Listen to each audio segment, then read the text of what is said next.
days you work, one whole day to play.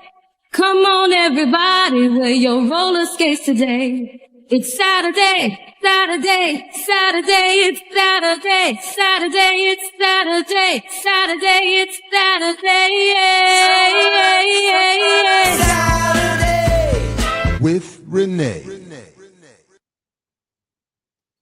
Yes, welcome back, everybody, to Black Liberation Media in episode 135 of Saturdays with Renee, featuring Renee Johnston. I'm Jared Ball, and part of how we've been able to pull this together to be uninterrupted and consecutive in these 135s is that occasionally we are not live, as we are not today, and this week it is my fault. So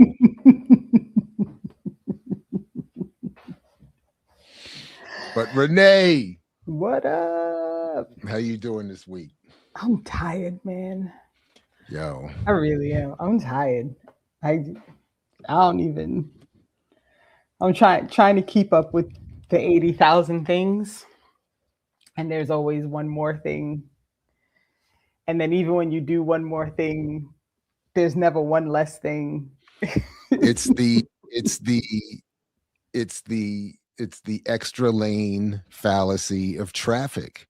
Yes. And I got to go find that article, but that was the thing. It said it don't matter how many lanes you add, people will accommodate. If there's more lanes, more people will drive.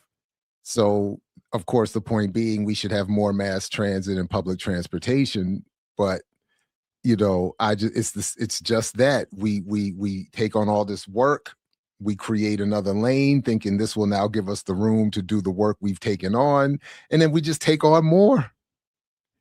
And we just take on more. It's craziness. And that's how you end up like I was yesterday, in 4 lanes of highway traffic stopped. And I'm sitting there saying, how could all 4 lanes be stopped?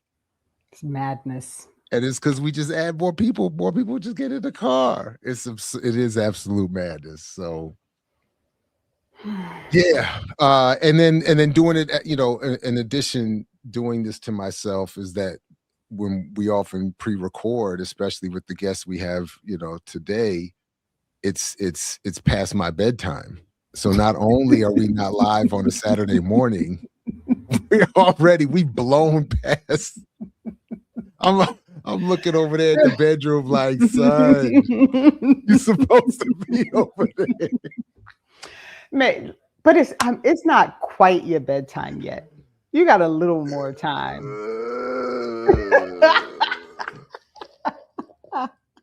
Yeah, no, I mean, no, seriously. It's me being ridiculous. It's not really that late, but I have gotten really absurd with it. Yeah, but it does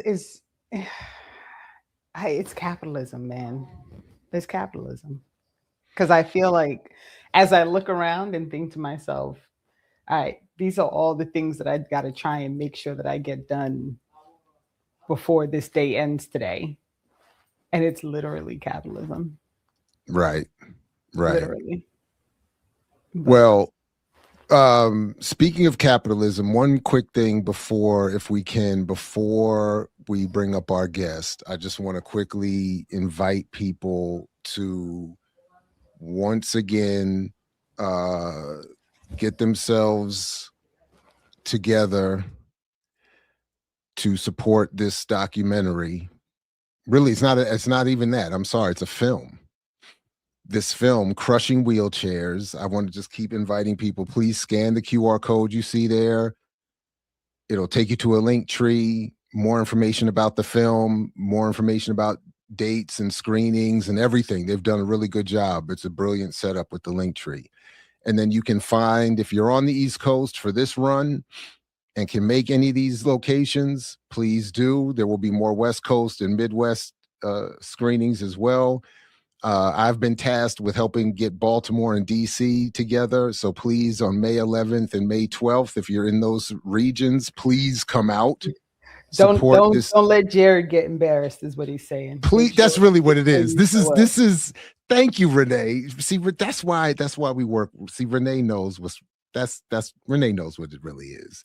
The way that's why I asked everybody to go watch the latest episode of Brokish to support me in my biracial Your beige biracial race. bid. Biracial bid for the beige, best. biracial bid for the best. Exactly.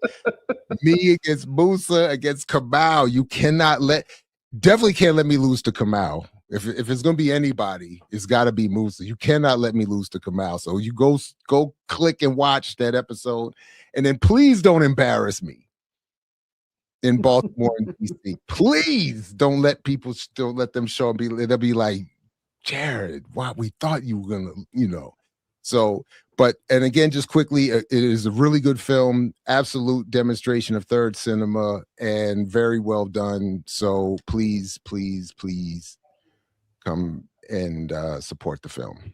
All right. Well, since we're doing that, I mean, we're in advance, but my screening is before your screening. Oh, snap. Battle of the screenings. Battle of the screenings. So this is not tonight recording, but tonight when the show is on, we are screening Seeds for Liberation at the Hub, one of my favorite community spots to hang and do stuff at. We'll open the doors at 5:30. Documentary will start at 6. And we've got Matthew and Donna, who were both on the remix this morning. Today is actually Thursday. They were both on the remix this morning. And Mohams, who is in the documentary and has been chased off of, I think, his Instagram account, like some ridiculous, like 100 times. He's gotten like bounced off of Instagram. And also Claudia is going to be on the panel. So should be a good time. Folks should come out. Please do register because there's limited amount of seats in the space.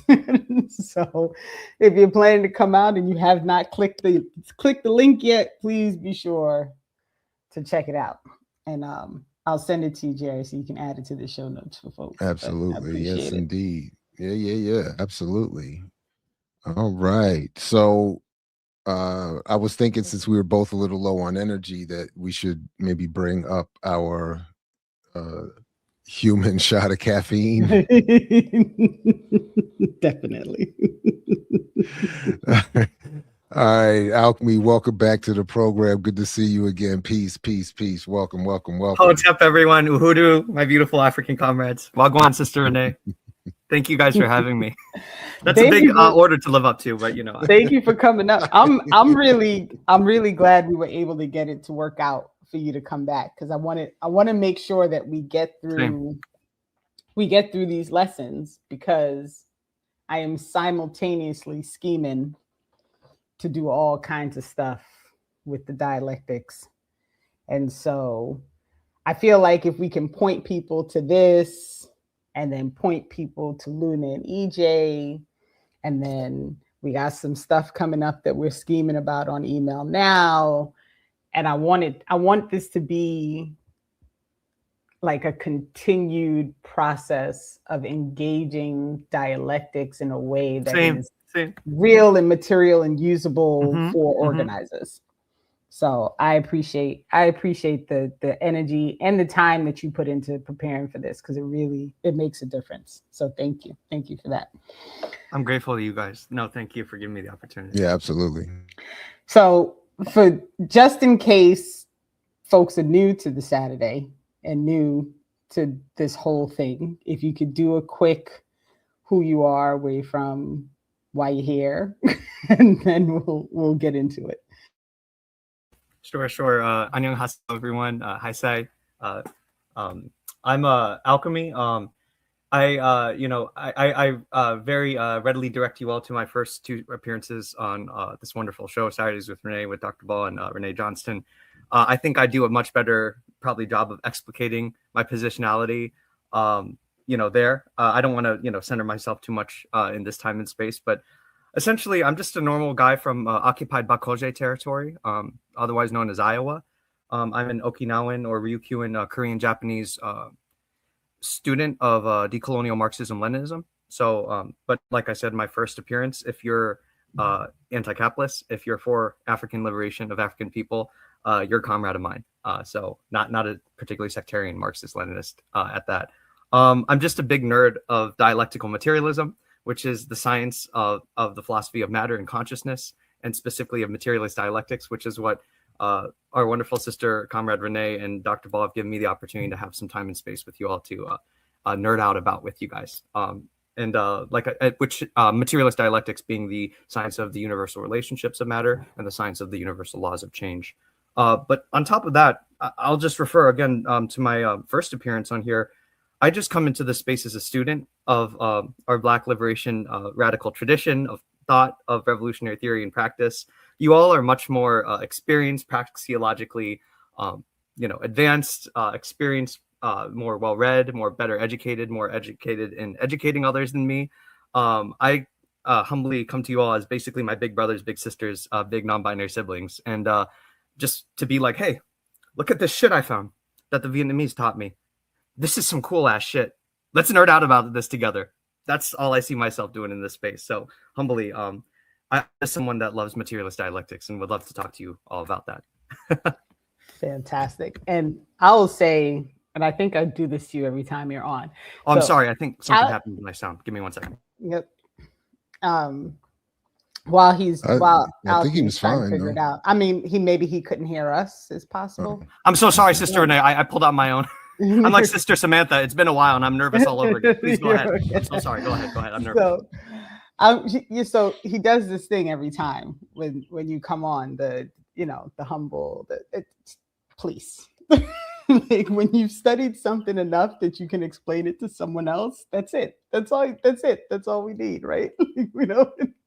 That's it. And so what Alchemy is not telling you is that he is quietly behind the scenes working with Dwayne Monroe and all these other people to make sure that there's all these methods of teaching dialectics. So shout to Benji Shondor, shout to Samantha Doucet. So, we can pretend like, it's this like, oh, I'm just learning, I'm just a student. You are also a teacher. So it's all good. It's all good. I appreciate you. Do we want to just get in, Jared? Is there anything you need to ask? Start. So we're going to start from the last space we stopped at. We're just continuing, right? That's the plan? Yes. And I just have 2 criterion before we get started, Sister Renee. And again, no, you guys are always too kind to me. The chat, I know, is as well. So I don't deserve those kind words. I really appreciate it. But I just wanted to a little petty of mine, but don't worry, it won't take too long. But I went back and watched my videos with y'all, and I love the space and time we've created. But I realized I love that we can all nerd out about the same thing together, like materialist dialectics, African liberation, nerd out about Marxism. But I realized I hope these people don't think that's all this guy can talk about. He doesn't come on like a proper guest, make conversation. I can talk about more things than just I promise you guys. But in the spirit of that, Renee, real brief aside, but I never got to ask you this actually. I'm an islander, as you know. I'm an Okinawan. My partner's she's a Creole Puerto Rican, so I admit I have a bias towards Caribbeans. Hashtag shout out to our tethers. I'm just kidding. Fuck that ADOS nonsense, right? And I really, really love Caribbean culture. And one thing that I've been learning as I've been appreciating you all more in your space is that Caribbean people specifically, you guys aren't all the same. You guys have many distinct cultures and histories and trajectories. So I guess my 3 questions to you, islander to islander, Renee, is 1, what's the thing that you think Jamaica as a culture, as a people, as a process, in all of its various assets, what's something that makes it unique from the other Caribbean islands and cultures? 1. 2, a la the Trinbago, Jamaica, perpetual beef, right? Just like absolute struggle is ongoing. What's the biggest differences and similarities between Trinbago and Jamaica, the people, the culture, and the formations? And then lastly, what are 1 or 2 or 3 things that you wish people knew about Jamaica that non-Jamaicans don't know about? That's what I want to ask you before you got started. Whew, them big questions he's just so probably the music, specifically the dancehall music, which is really comes out of the island of Jamaica, is probably one of the more unique things from the culture. And of course, there's all kinds of things that feed into the building of what becomes dancehall culture, but I will claim that as a Jamaican. The difference between, and I think this is a difference between all Caribbean islands, is the food, right? Like there's just certain things that it's cooked like a roti in Jamaica is different than a roti in Trinidad. It's just they're just and it's the slightest things, but I think probably the food is a good one to pick because that is something differential. Like there's this whole thing about Haitian beef patties versus Jamaican beef patties. It's hysterical. I didn't think So they had beef patties, sister. I thought they had pate, or like their own version of a meat pie, like pate or. Yeah, I mean, but this is, the crusty, it's shaped different. It's a whole I thing. like you guys' one. You guys' one is really spicy and cinnamony. I do like you guys. And then the thing that people don't know.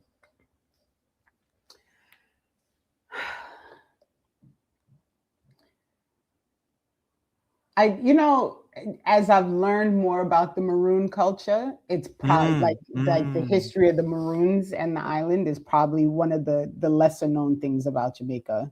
That and listen, that's a Cockpit County. Yeah, so my whole family's Jamaican, and I don't know a whole lot about the Maroons except for the little bit. And I started following a lot when Curry was leading the Maroon lands, but probably the Maroons is probably one of the things that people are less aware of from the island. And they're still fighting their political struggle now for their territory, like you always bring up, right? Yeah, it's a whole ongoing. They were supposed to actually run elections for their new president, and that's when the hurricane hit. And so there's been an ongoing. I haven't looked recently to see if they were able to hold their elections or not. But Curry's term was supposed to end, I think, in February, and it's just they're still trying to rebuild. So, and then there's just a struggle.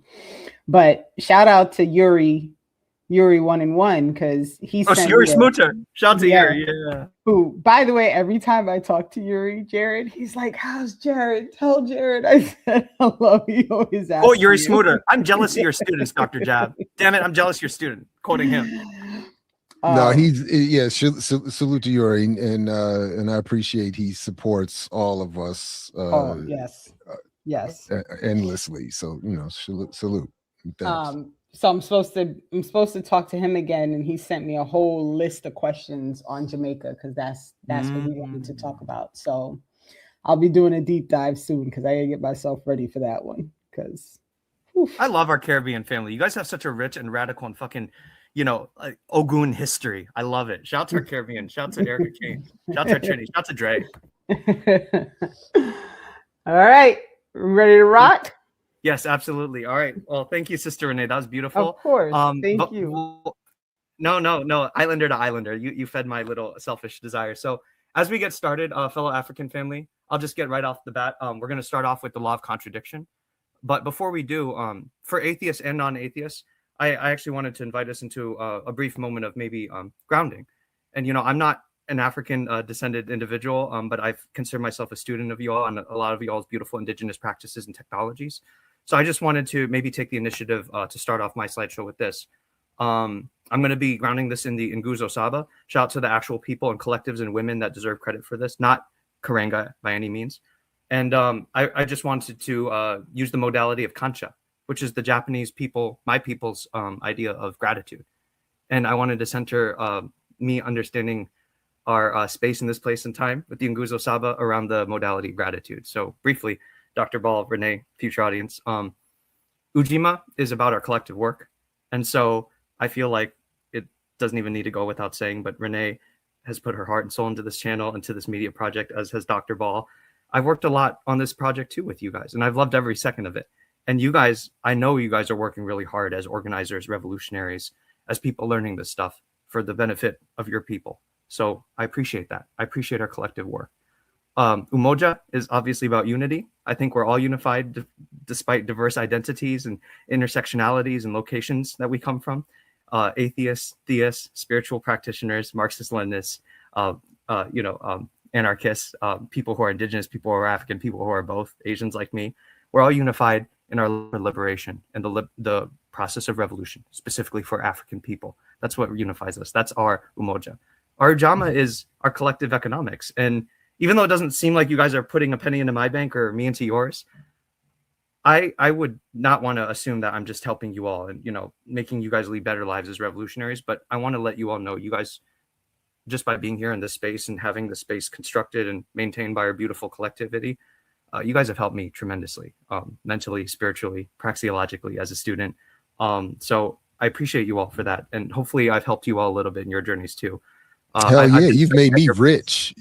I don't know what you're talking about. I feel rich. I'm Subscribe to your channel, Dr. Ball. No. Well, not black buying power rich though. Just no yellow buying power, black buying power, none of that.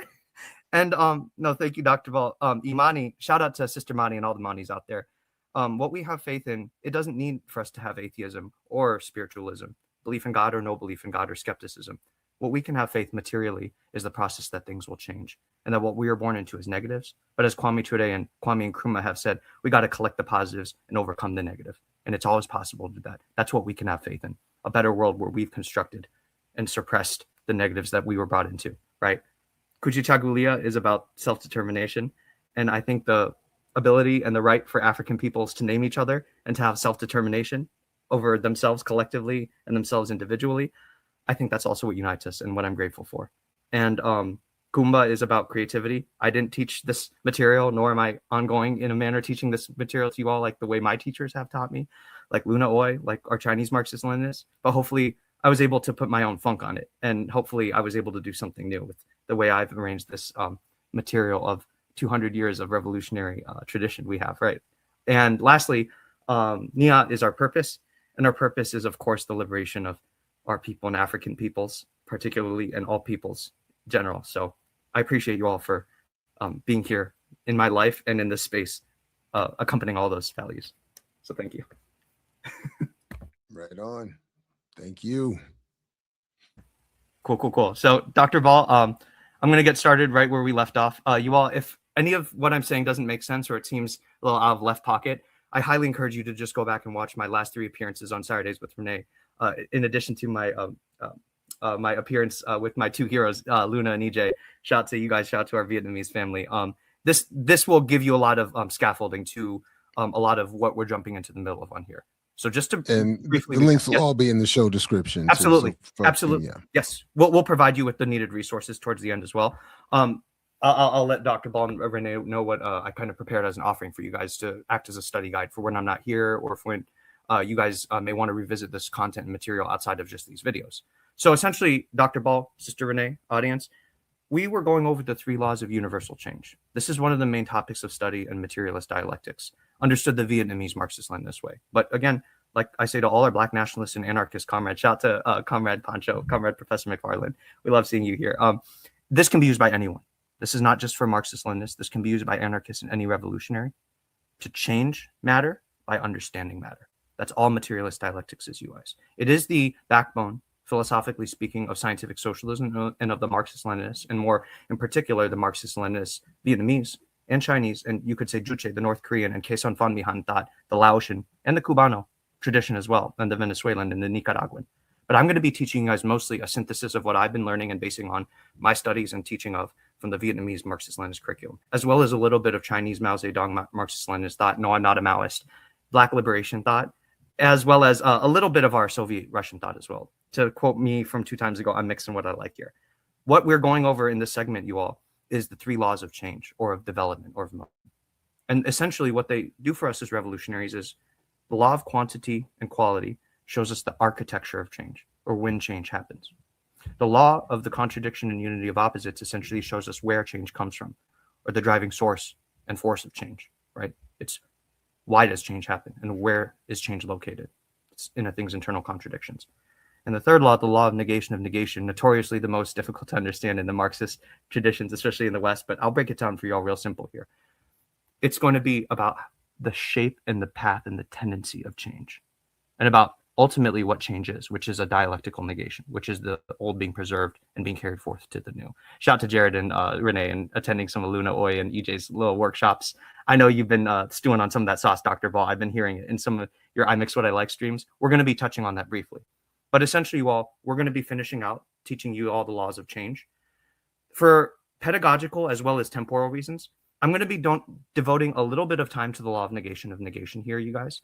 But we're going to be jumping, in my attention, right back to the middle of our 6 universal dialectical materialist philosophical categories, or universal relationships. I realize, and I apologize, for my own negations in my first appearance here, being a combination of naivete and, self-frustration, you could say.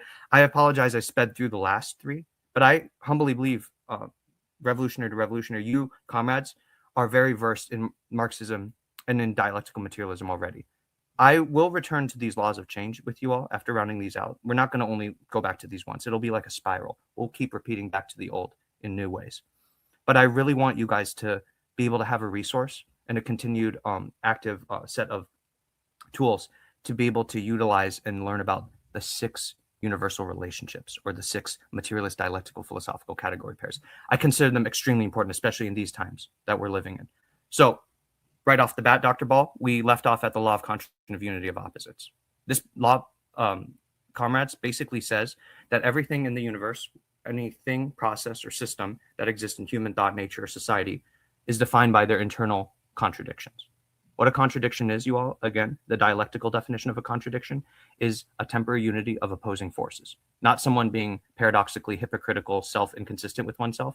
Just for the sake of time and space, let's call those logical contradictions. Those exist too, and those exist in our parliaments, even in our Black liberation, radical political tradition, and in others. People talk about contradictions all the time outside of Marxism. But just to remind you all from the talk from last time, the kind of contradiction where people are pointing out someone being a hypocrite or inconsistent with one's own values or identity, or it comes from Aristotelian logic. We don't need to get into this tonight, but basically the kind of contradictions where you're calling someone out for lying on themselves or being not what they say they are, that is just a type of contradiction called a logical contradiction in our terminology. The kind we're dealing with is just simply a different word. It's a different word that has the same form. The contradiction we're talking about, audience, is a dialectical contradiction, a type of universal relationship that is universally in all matter, thoughts, things in human nature or society, as well as particularly presents itself in an infinite diversity of forms. And the kind of relationship that a dialectical contradiction is, you guys, is a temporary unity of 2 opposing sides, aspects, or tendencies, or forces that are united within something. All things are defined by their internal contradictions, as well as are driven to motion or change through their internal contradictions. The materialist dialectical knowledge system, or science, says that this is the most important law and the most important concept and category in this study, you all, because it basically tells you 2 very important things about anything, from capitalism to the myth of black buying power, to the African internalized colony in Turtle Island, to the kafia around my neck. Everything in the world has an identity whose origin is actually a unity of opposing forces within that structure or within that identity. Everything in the world is also a process, a temporary state or phase of something much longer that will continue after it as a distinct object or stable state or subject goes away. And it existed before this thing came into formation, whether it's capitalism, whether it's myself as a human, whether it's a whole group of people as a nation, right? Like our Palestinian brothers and sisters, or Koreans, or our indigenous brothers and sisters, like the Anishinaabe, or the Ocheti Shakoin, the Lakota, right? Or the Piscataway, or the Miccosukee. Everything is a process, and everything is also a temporary state within a larger process.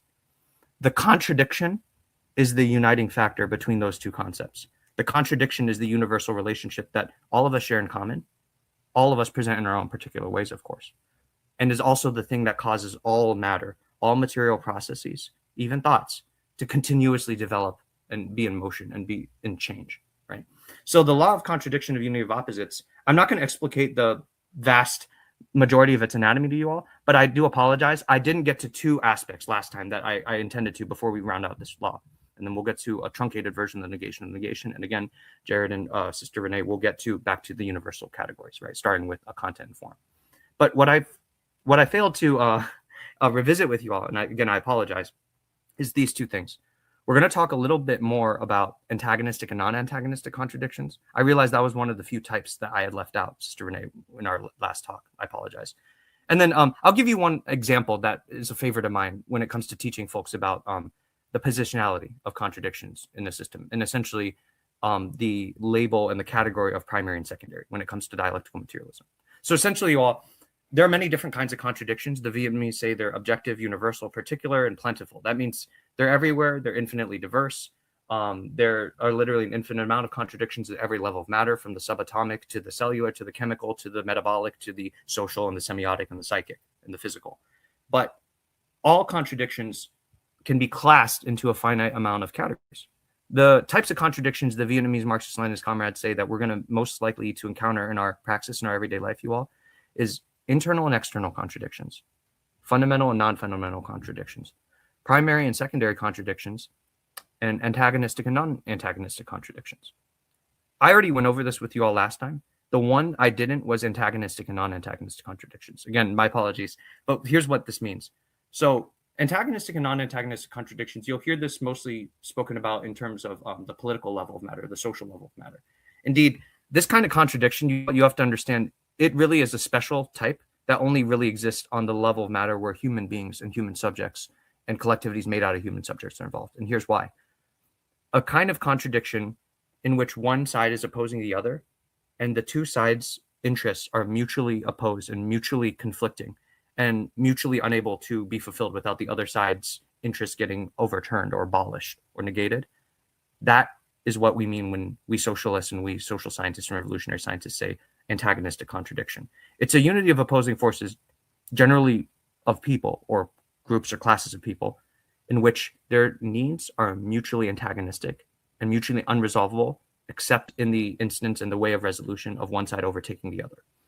Generally, you will hear this in the Marxist and the anarchist tradition of describing the relationship of the type of contradiction that exists between the owners of the means of production in this current conjuncture in human history. We call it the capitalist class or the bourgeoisie or the bukra class, the yorugus, right? Shout out to Marimba Ani, but not all parts of her, right?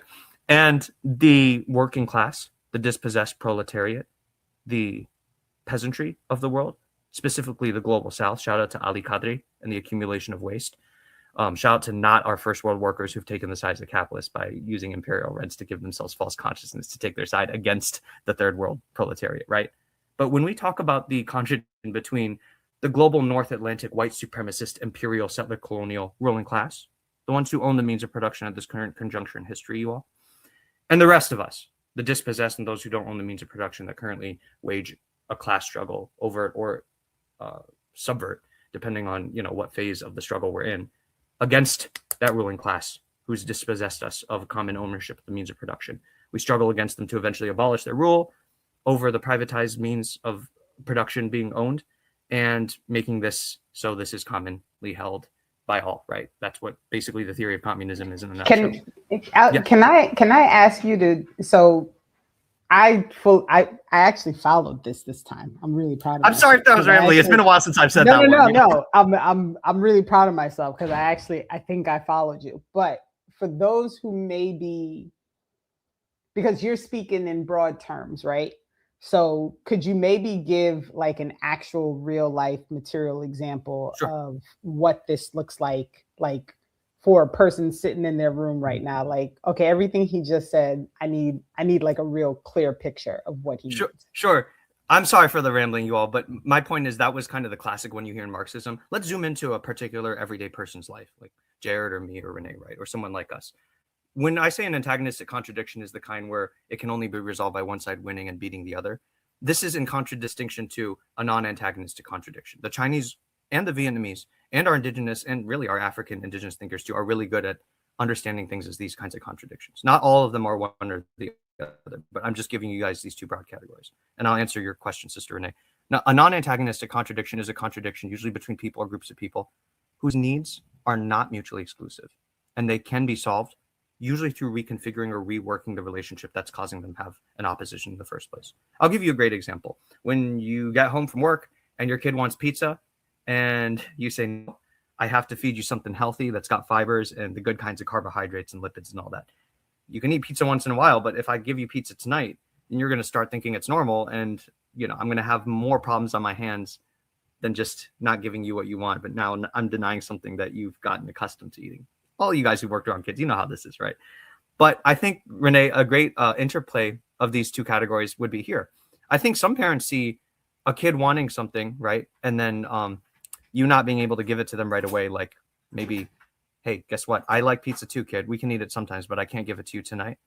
I think some parents might deal with that as an antagonistic contradiction where either the kid gets their way and you have to give in to them, you know, getting pizza, or you get your way, which is I just have to make my kid sad and force them to eat something they don't want to eat, right?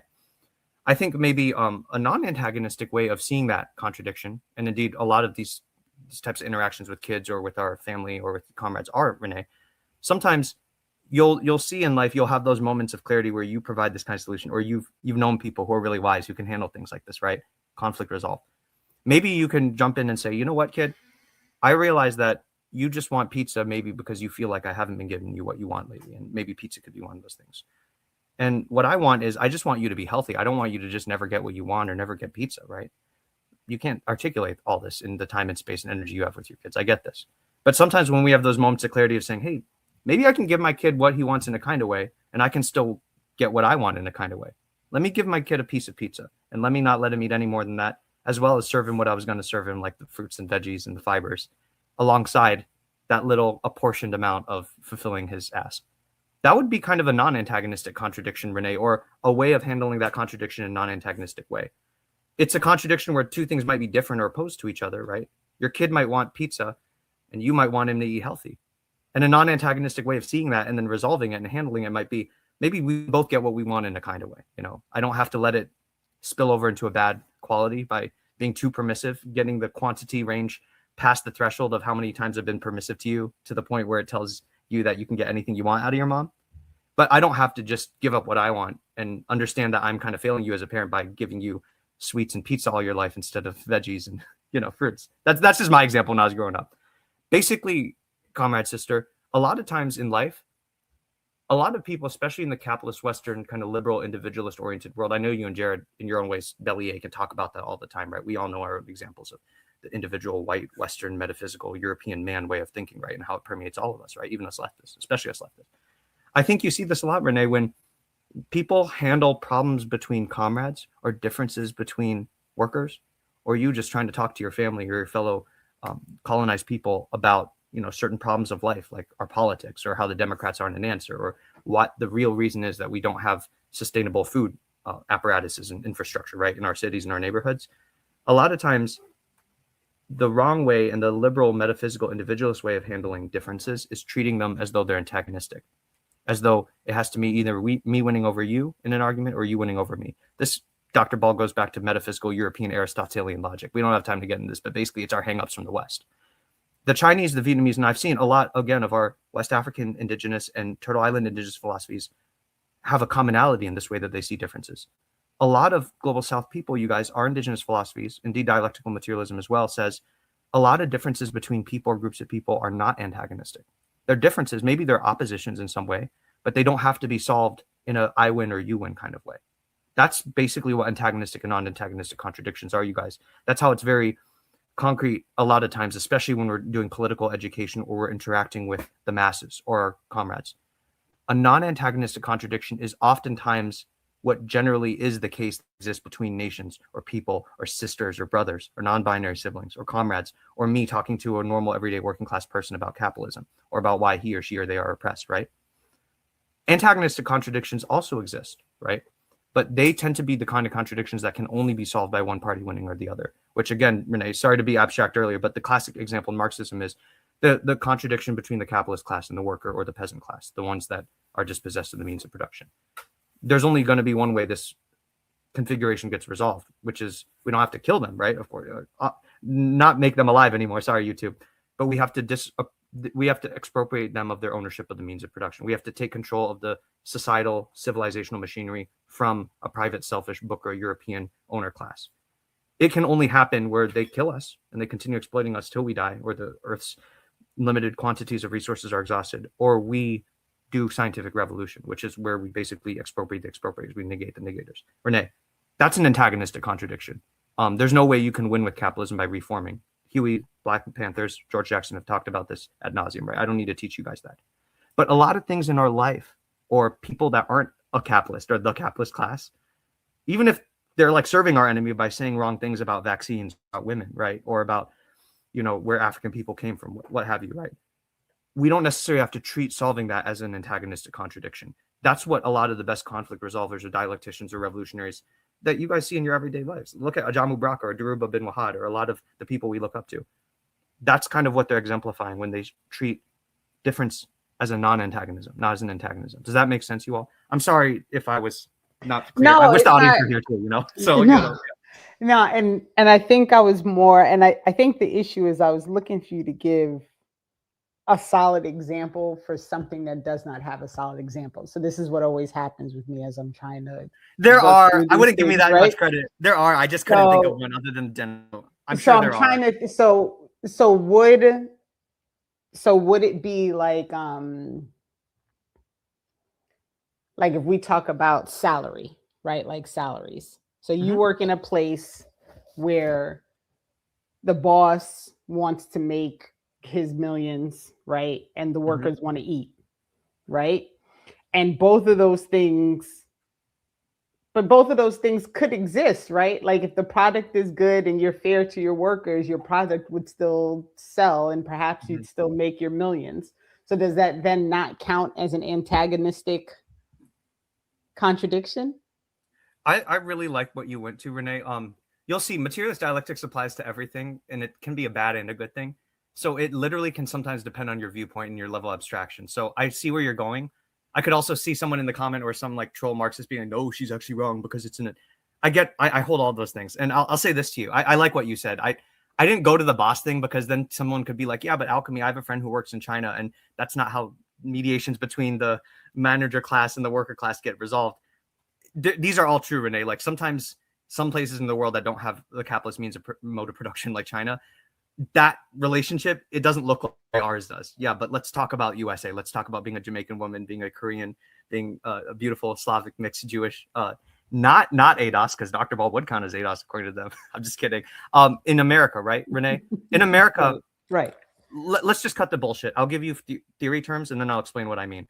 I think the people that would disagree with you, Renee, in the Marxist tradition would only say these are phenomena.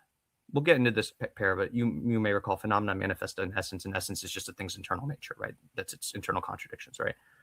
The phenomena of you and your boss like fighting every day, 365 days a year, all throughout the years you've been there at work to get you more wages, where they're trying to stop you from getting more wages, right? That's a basic kind of way to articulate the contradiction that exists between you and the boss, right? Under any capitalist instance, right? Space and time.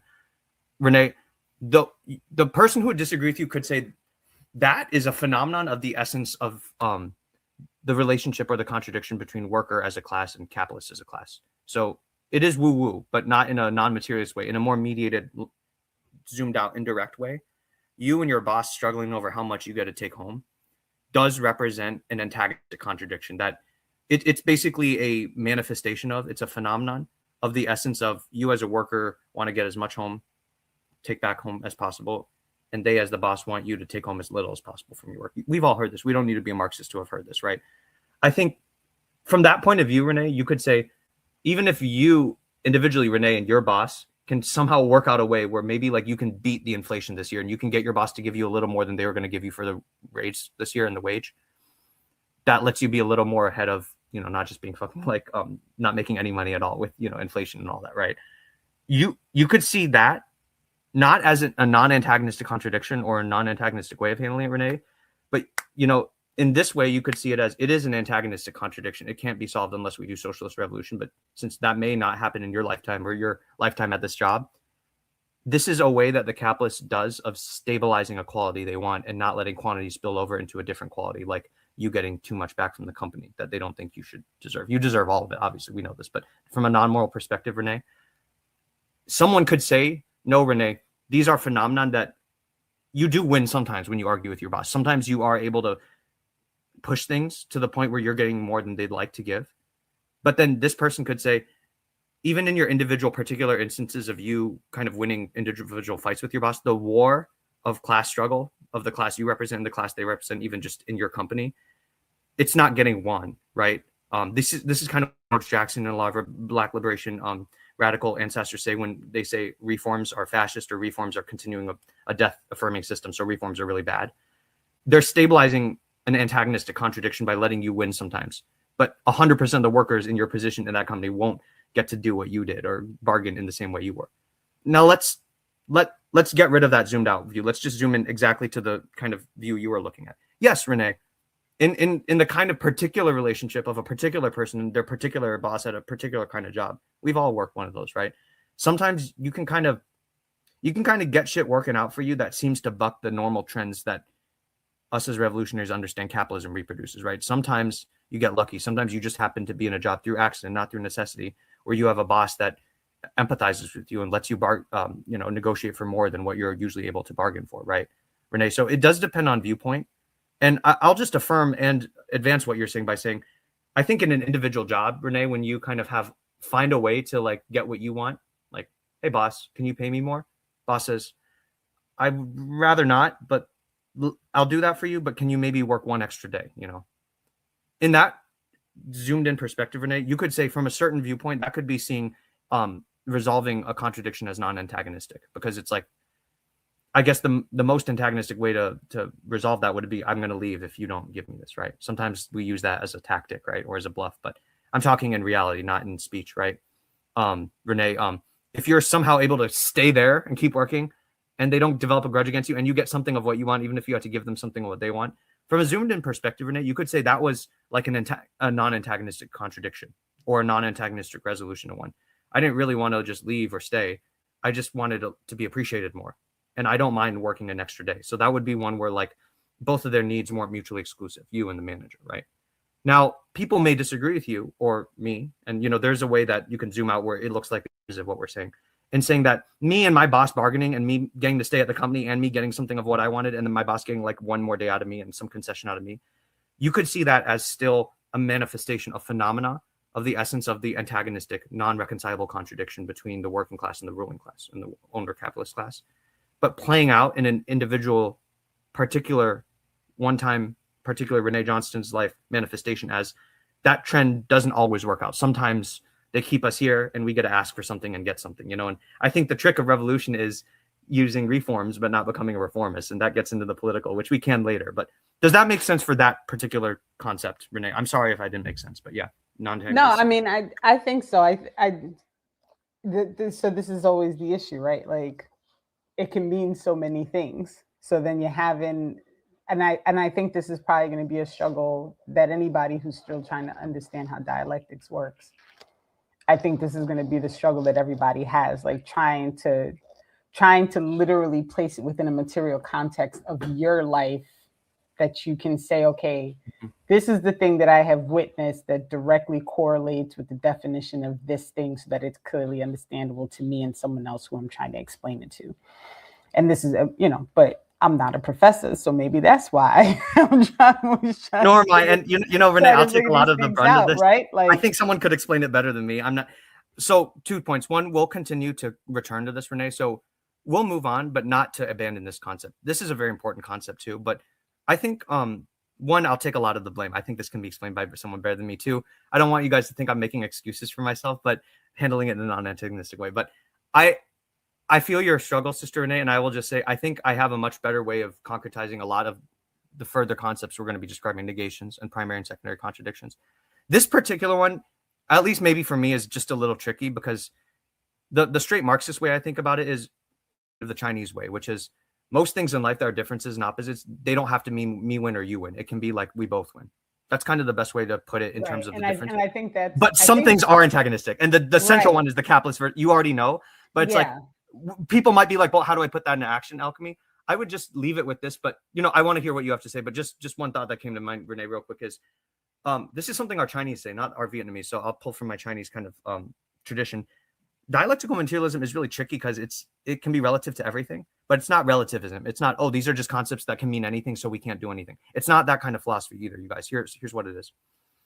It's applicable to everything. So dialectical materialism is extremely fluid because it reveals and refers to the most universal boxes that things fit into, like having a form, a content, change, or containing opposites, or going through negations, or being defined by quantities or qualities, right?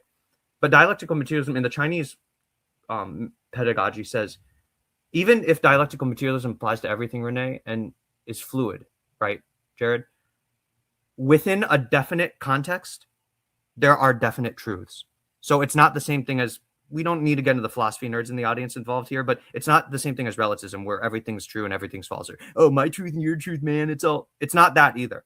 Matter is what's true and change is what's true. Shout out to Octavia Butler, right? I saw you guys in the chat in the first, it was Parable of the Sower. Change is truth, matter is truth, right, Renee? And we find that through practice. But indeed, alchemy, my problem with Diamat is it's so fucking applicable to everything, I can't really apply it to anything. Try this. The Chinese say, give yourself a goal or think about a problem in your life, right? Dialectical materialism centers on humans. We don't take some view of nowhere kind of view. That's idealism. Jared has problems as a professor. Jared has problems or conflicts going to work or between him and his coworkers or between him and his comrades. Renee has problems between her and her family. Just hypotheticals. Renee has problems between her and time, her and the things asked of her and the amount of resources, including temporal, that she has to do it. Just don't think philosophical, guys. Just think in your actual real world life and think of any goals or plans you have. Don't even call it a goal. That can be like a life improvement. What are problems you have that you got to fix, like today or this week or this month? Like plumbing, like taking my kids to school, like balancing the time I have for my work with my politics, right? Within a definite defined context, Jared and Renee, there are definite defined truths. That's really, really powerful, but I can decode that for you guys. I think what the Chinese are saying here is that, yes, Diamat can apply to everything. No, I don't just want you to think about everything with it and be a philosophical armchair philosopher in your ivory tower. Any problem you have in life, all of these categories apply to. Look for how they apply in your life. You know, again, that seems like an oxymoron, but more to the point, Renee, I think you don't need to get caught up in like the people that say, well, Renee, you're not using it right here because I could say it means the opposite in this context when we're talking about capitalism. You don't need to worry about that kind of voice in your head, you guys, or people that might be overly dogmatic with it.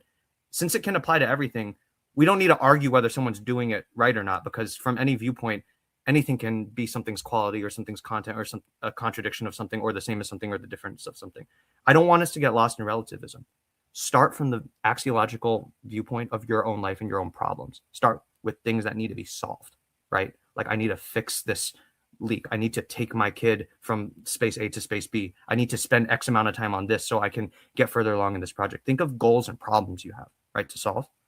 Within that context, make that your box that you apply dialectical materialism to.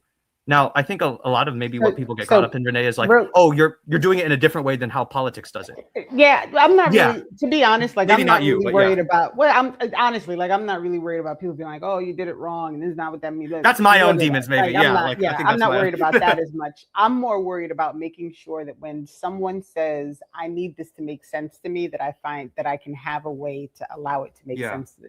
So I think maybe what I did in trying to come up with like some random scenario is probably not the way to do it. It is probably more like, no, I like the way you think, or maybe it's to say to someone in that moment, okay, give me a contradiction that you have in your life right now in this moment, something that you are struggling with. And then have the person define for themselves, does someone have to win in this contradiction? Like in order for this thing to be resolved, do you have to lose something definitively, and does the other person gain from your loss, or the other way around? And then have them use that to determine what type of contradiction it actually is. And that's beautiful. Course, Jared just started chewing. I was just about to ask. I'm sorry if I'm rambling on, Dr. Ball. I'm sorry. No, listen. Because you are actually literally the professor in the room, Dr. Ball. And so I'm curious, and this is just just the audience, just so you know, this is why we can't ever get through poor Alchemy's full presentation, because I'm always with the questions and the can use and the what about this. No. So Jared, let me ask you this question, Dr. Ball. Have you ever attempted to walk someone through trying to determine how to fix a contradiction in their present time material lives?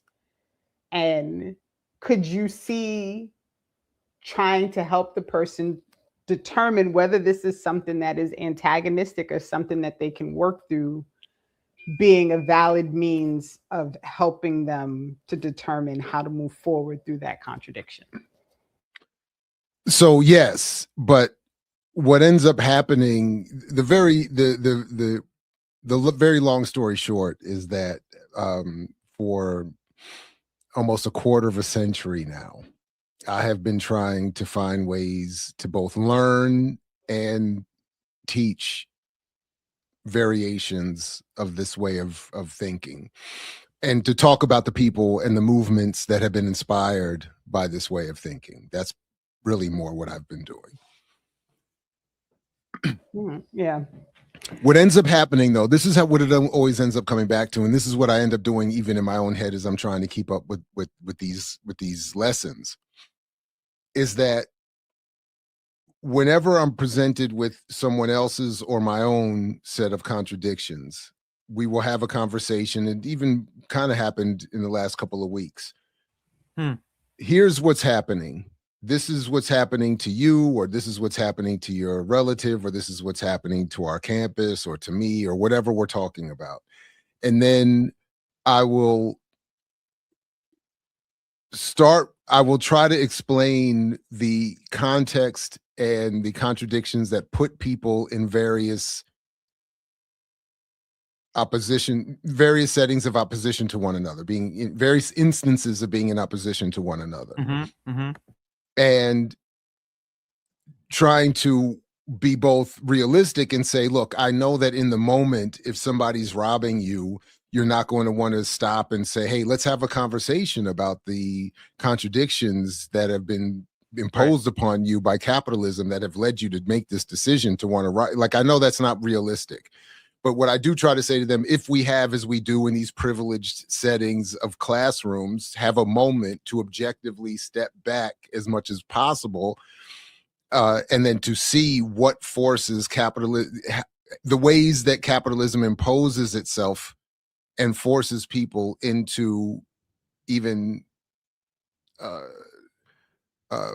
anti-self-interest, even modes of behavior.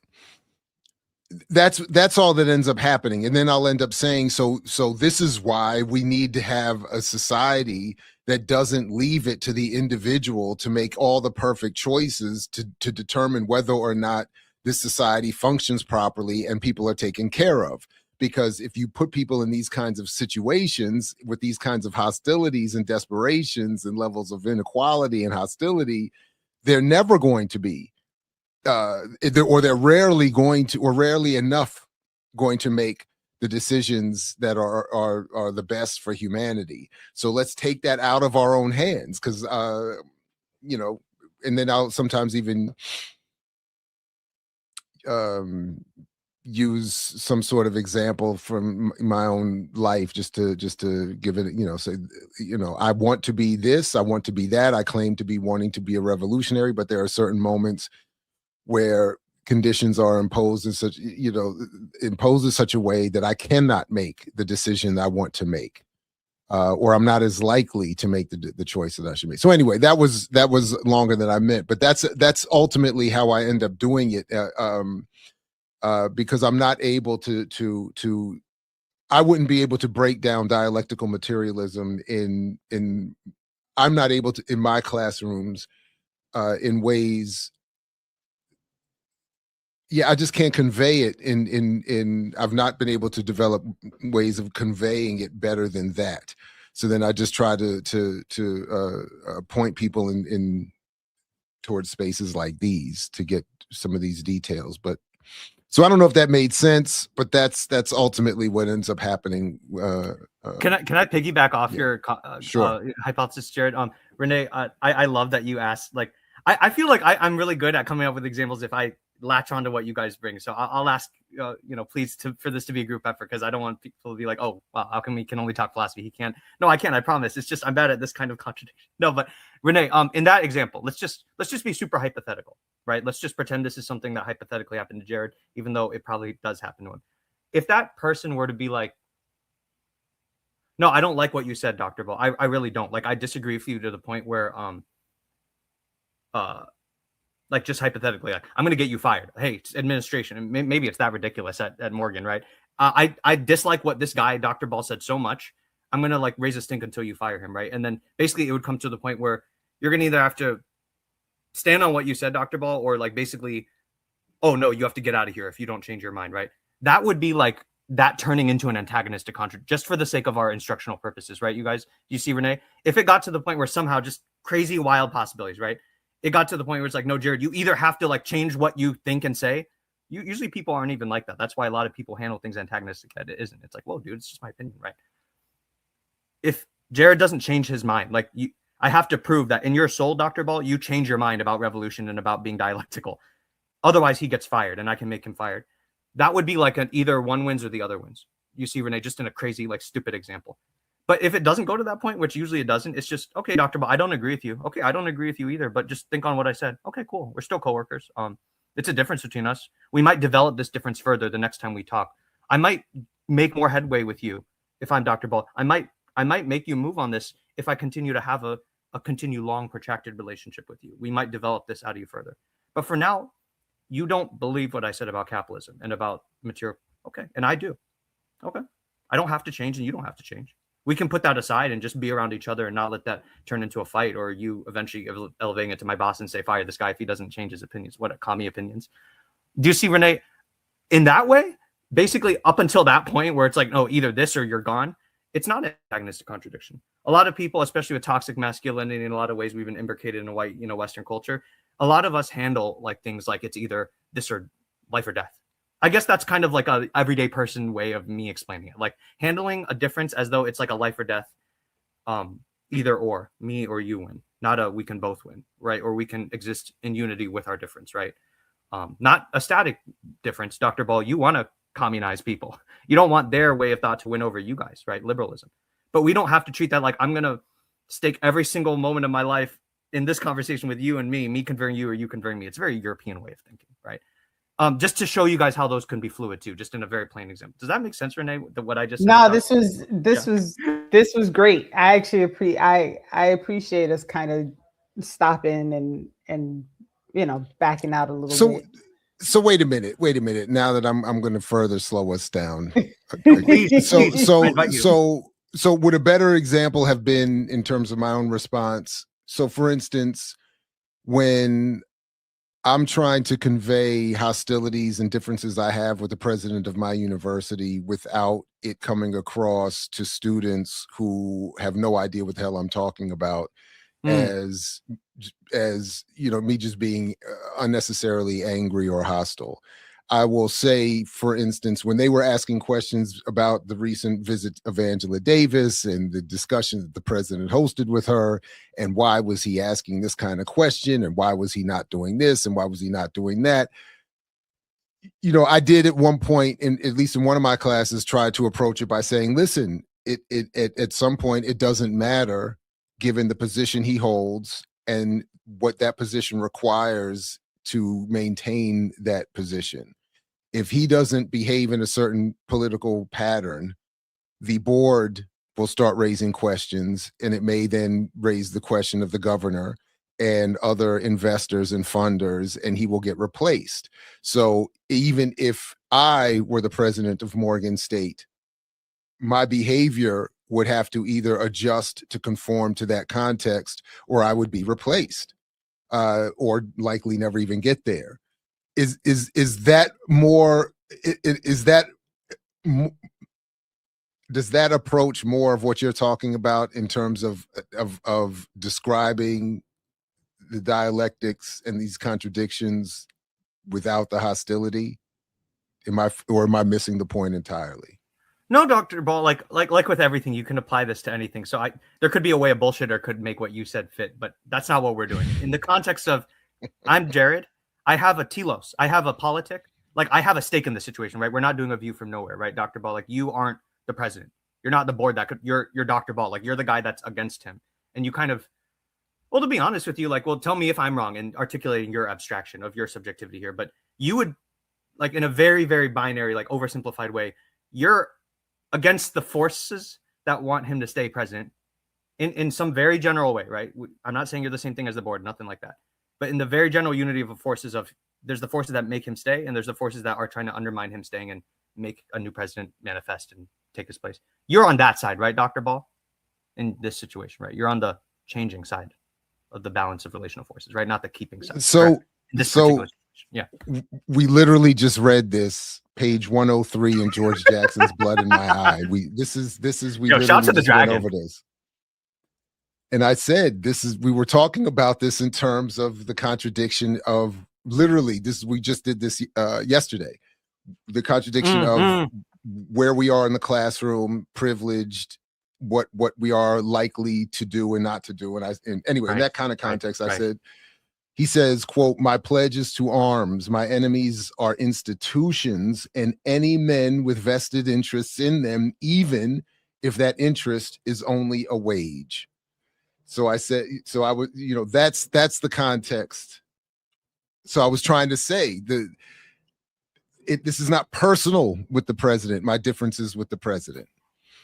It's a mediation of a deeper essence. Like you and the president are the phenomenon. Would you agree, Dr. Ball? It's the institution. You guys are just the manifestations of that institutional tension. Yeah.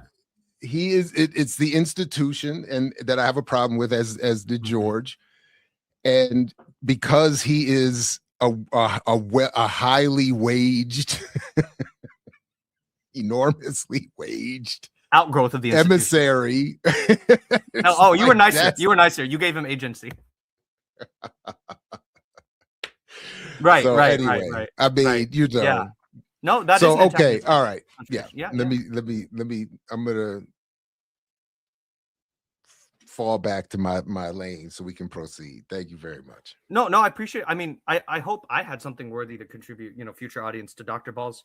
I hope you guys are student. I wish I could see you guys right now to see like what you guys are saying. But no, I hope you guys' brain is being nourished by that wonderful couple examples Dr. Ball gave. Sorry if I unhinged that, but I would just add on to cap off what Dr. Ball's saying. I like that dragon quote, Dr. Ball. I really like that. It reminds me of something I haven't told you guys. We'll move on, I promise. And I promise I'm better at explaining these other antagonistic, non-antagonistic. If I'm going to make an excuse for myself, you guys, which is not a good, I'm just joking. They're special because they only occur on the social and political level matter. If we're being really nerdy here, they don't apply to atoms. And I had the same kind of talk with Comrade Benji. Shout out to Benji Schoendorf. You guys should check out the series that I have with him on his Resistance's Fertile podcast called SciMat. It's called Dialectical Sandbox. It's a mini series within this podcast series. It's on his Substack. Shout out to Benji. I said this to him too, Dr. Ball and Renee. Atoms and sodium atoms and molecules and the tissues in your body and the forces that made you and me and Renee evolve as Homo sapiens, right? Homo narrans. Shout out to Sylvia Winter. Those are not the kind of contradictions you can define as antagonistic or not. Not really. A sodium atom interacting with a chlorine atom to synthesize and form salt. A bacteria being engulfed by a larger cell to eventually produce the ancestor of what we call eukaryotes as biological organisms. That's what that's what your mitochondria is, right? That's what a lot of the organelles in your cells are. They're little guys that got swallowed up by a big guy, and that was the ancestor you and me. I'm sorry to jump in, but I only know what a eukaryote is, or if to the atheist debate channels. Atheist debate channels. I'm trying to tell you, I'm getting smart. That's not biology, Dr. Ball. That's no. I knew it. I knew me bringing the Darwin. Darwin was racist, but shout out to Darwin because he helped Marx develop diamat. Yeah, no, I know you know, Dr. Ball. You're not a biology background, but you know what I'm saying are the dialectics of other levels of matter we need to appreciate. But all I'm saying, you guys, is I'm a little bad at explaining antagonistic, non-antagonistic because the classic example is capitalist versus worker. It's only a type of contradiction that exists on the social level of matter as far as humans are concerned. If you want to get really nerdy, diamat. It doesn't exist in chemicals or molecules or biology or, Dr. Ball's point, like evolution and all that.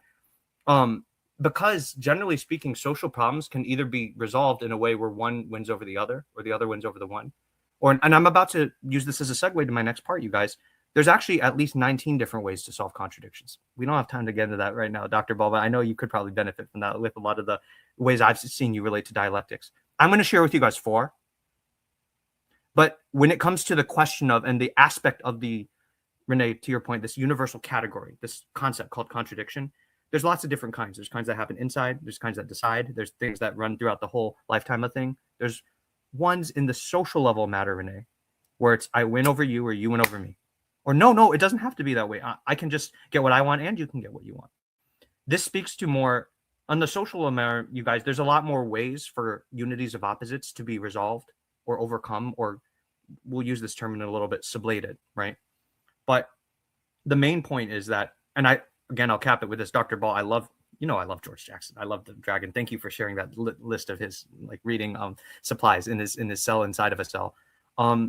George reminded me of something really specific, you guys, that I'll share with you, and then we'll move on. We'll go back to this in the future.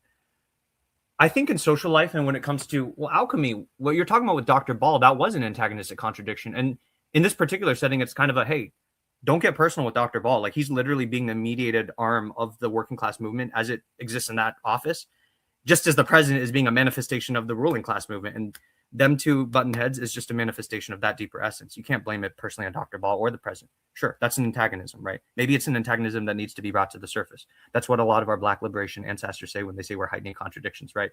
What they really mean is we're making antagonistic contradictions appear on the surface that a lot of people are too privileged or too implicated in false consciousness enough to recognize or realize or have a personal stake in acting on, right? Especially when it comes to African people being colonized in Turtle Island. So sometimes in social matter, Jared and Sister Renee, you want to turn non-antagonistic contradictions into antagonistic contradictions. It'll help wake people up. I'm not going to talk about the George Jackson stuff on here, but you guys know his approach. His idea was focalism. You guys can look all this up on your own time. Shout out to Che Guevara. That idea is I'm making more people be aware that their groceries, Renee, their life in the suburbs or in the city, their Whole Foods or their McDonald's or their bad food or their good food, their life as a first world person, it's got violence and death underlying all of that. And the only question is, how do you choose to die? Like shout out to Max Isle says, right? There are times where we should want people to be aware of the antagonistic nature of our positionalities within a system defined by the fundamental contradiction of labor versus capital and private ownership versus socialized labor, right? There are times where we want people to see antagonisms where they were previously seeing them as non-antagonisms. That's like George's theory, right? Dr. Ball, you know what I'm saying? There are other times where it's like, hey, you're a Christian and I'm an atheist. This is not Dr. Ball, you guys, but we know people like this.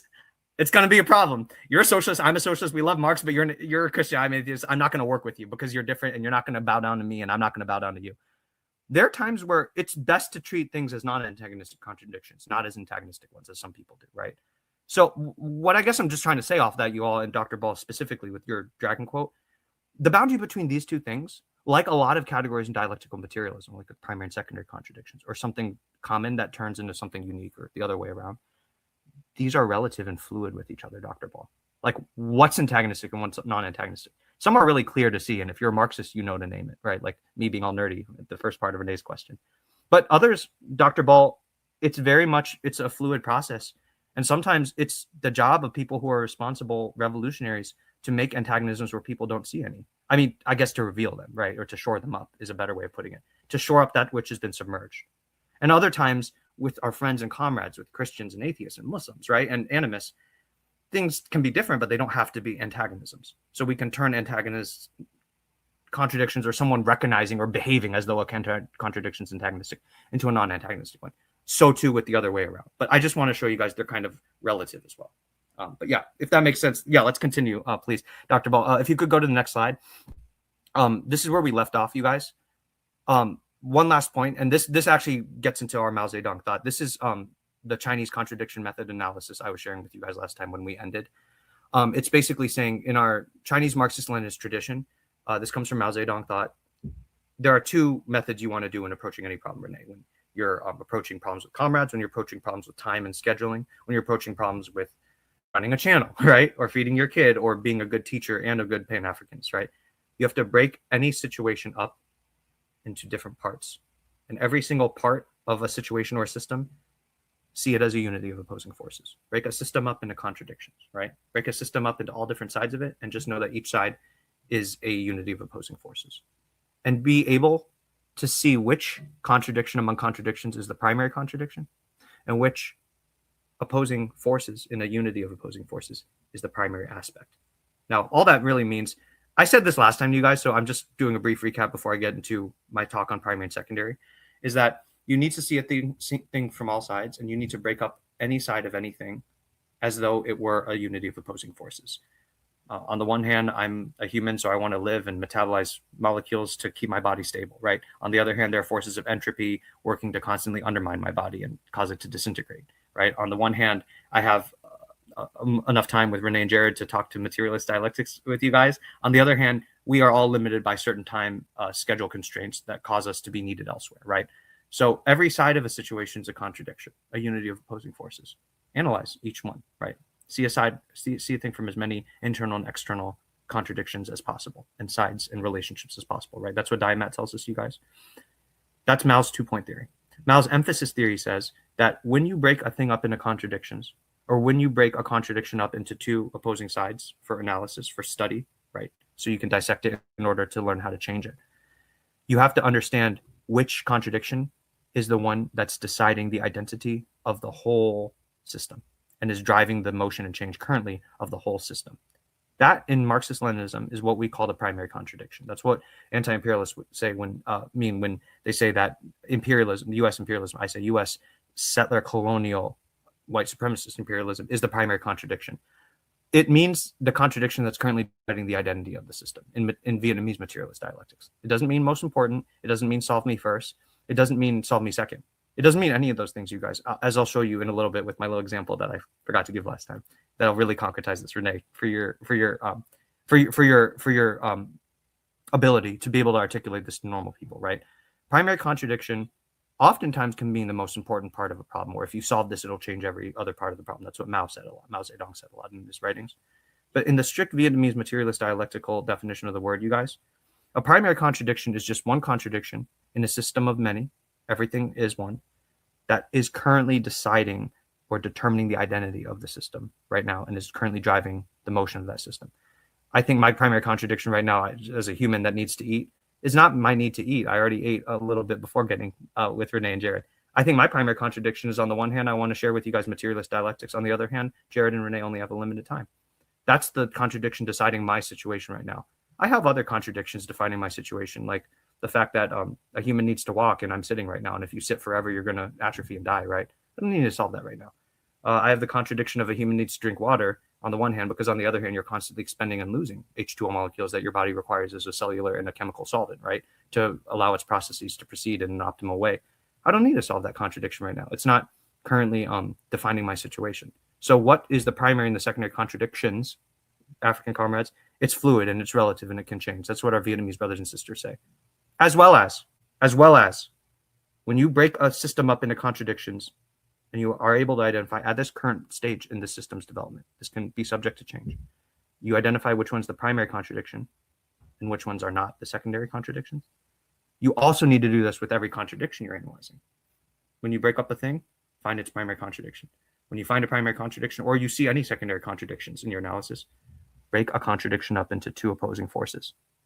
One aspect's going to be the aspect that decides the identity of the contradiction, and the other is going to be the one that doesn't and struggles against the current defining side that's got its hand on the driver's wheel for defining the contradiction.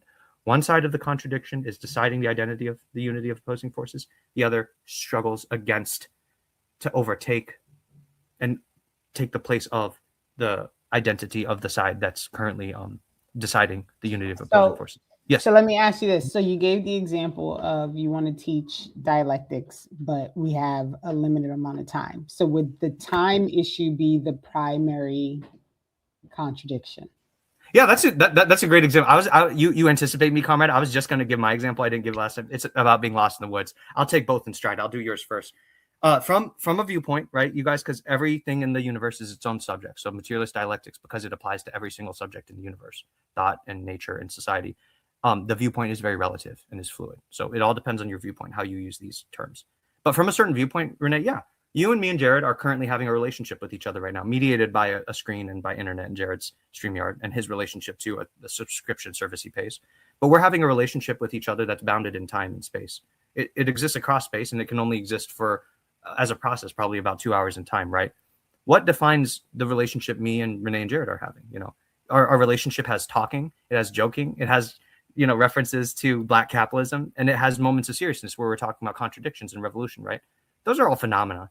What is defining the system of relationships going on between me and Jared and Renee, you guys? I'll let you guys put in the description or in the chat. I would say, Renee, yes. You and me and Jared all have a common goal and common love for common content, and we want to record ourselves so we can share it with people. But we can't be here forever because we have our own separate lives. Those two things opposing each other, I would be very confident saying, in your viewpoint, in this viewpoint we're adopting right now, just for the analysis of your question, Renee, yeah, from the viewpoint of being a participant in this relationship we call the Saturdays with Renee, episode 135, I would say the primary contradiction at this moment in this process is the contradiction between the finite time that you, me, and Jared have and the love for sharing materialist dialectics that we want to be able to provide in our free time. I would say that. And then that contradiction might get resolved. And then a new one that was formerly secondary might take its place. Like Jared needs to be in bed and he's not in bed yet. Sorry, Dr. Watt, that's just the immediate one. It's a spatial contradiction for him. With Renee, it might be like, I need dinner and I haven't cooked dinner yet. With me, it might be like, well, I need to do the next thing after I. Yes. So Renee, it can always shift, but it's the moment of analysis that you're in right now.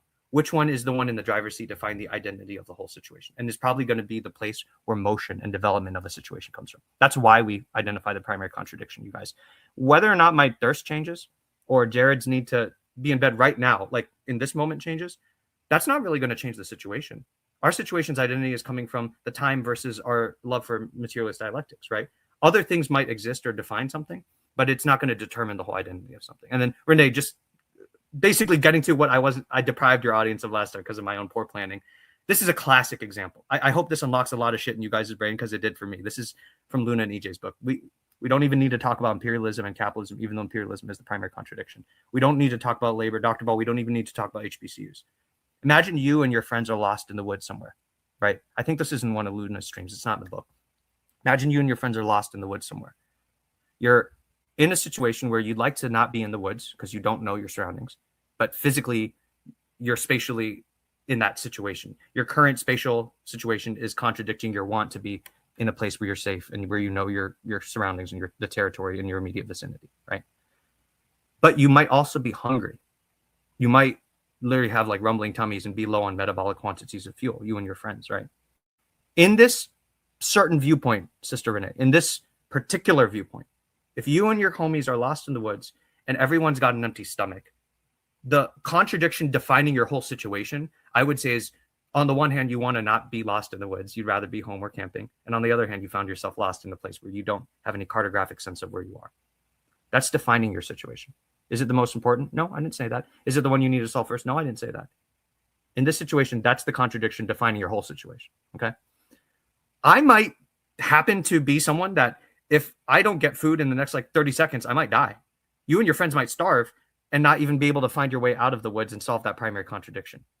In this particular viewpoint, in this particular example that I love giving to people, Renee, this would be an example where my need to eat and the fact that I don't have any food in my belly right now, those two things struggling against each other, that's a secondary contradiction from a particular viewpoint. From the viewpoint of me being lost in the woods, me not having food in my stomach and me needing food because I'm hungry and I'm running out of fuel, that could be a secondary contradiction.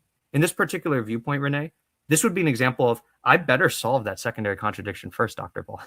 Because if I don't solve my emptiness of food in my belly on the one hand, with my evolved need to keep consuming macromolecules of the biological nature of nucleic acids, lipids, carbohydrates, and proteins to survive, then I'm going to die. And I won't even be able to solve my problem of being in the woods. So Renee, in this particular example, I love it because it shows people I need to solve my problem of being hungry and not having food first. I need to solve the secondary contradiction in this particular instance, in this particular viewpoint, before my primary contradiction can get solved. Oh, but Alchemy, are you saying being lost in the woods isn't important? Are you saying that your ideas about your stomach or whatever are more important than the woods? I'm not saying any of that. I'm just saying in this, sometimes it's not like this, Renee. Sometimes you solve the primary and the secondary becomes the primary. We can get into that later. But in this particular one, I need to solve the secondary contradiction first, a secondary contradiction. Otherwise, I won't be able to get out of the woods if I'm not alive to use the food that I just ate to put my mind to solving that problem, you see? So primary contradiction just means the contradiction in a system of contradictions that's defining the identity of your current situation or system, as well as is driving the motion, is the primary driver and source of motion in your current situation. If that changes, I'm not in the woods. Does that make sense? Yeah, yes. But you know what I really like about the whole woods eating thing? Yeah, tell me. It also shows how quickly the primary can change, right? Because if you realize there's a path out and there's food outside of where you're lost, in that case, you wouldn't have to solve the secondary first. Right. Your primary would be to get out of the woods, right?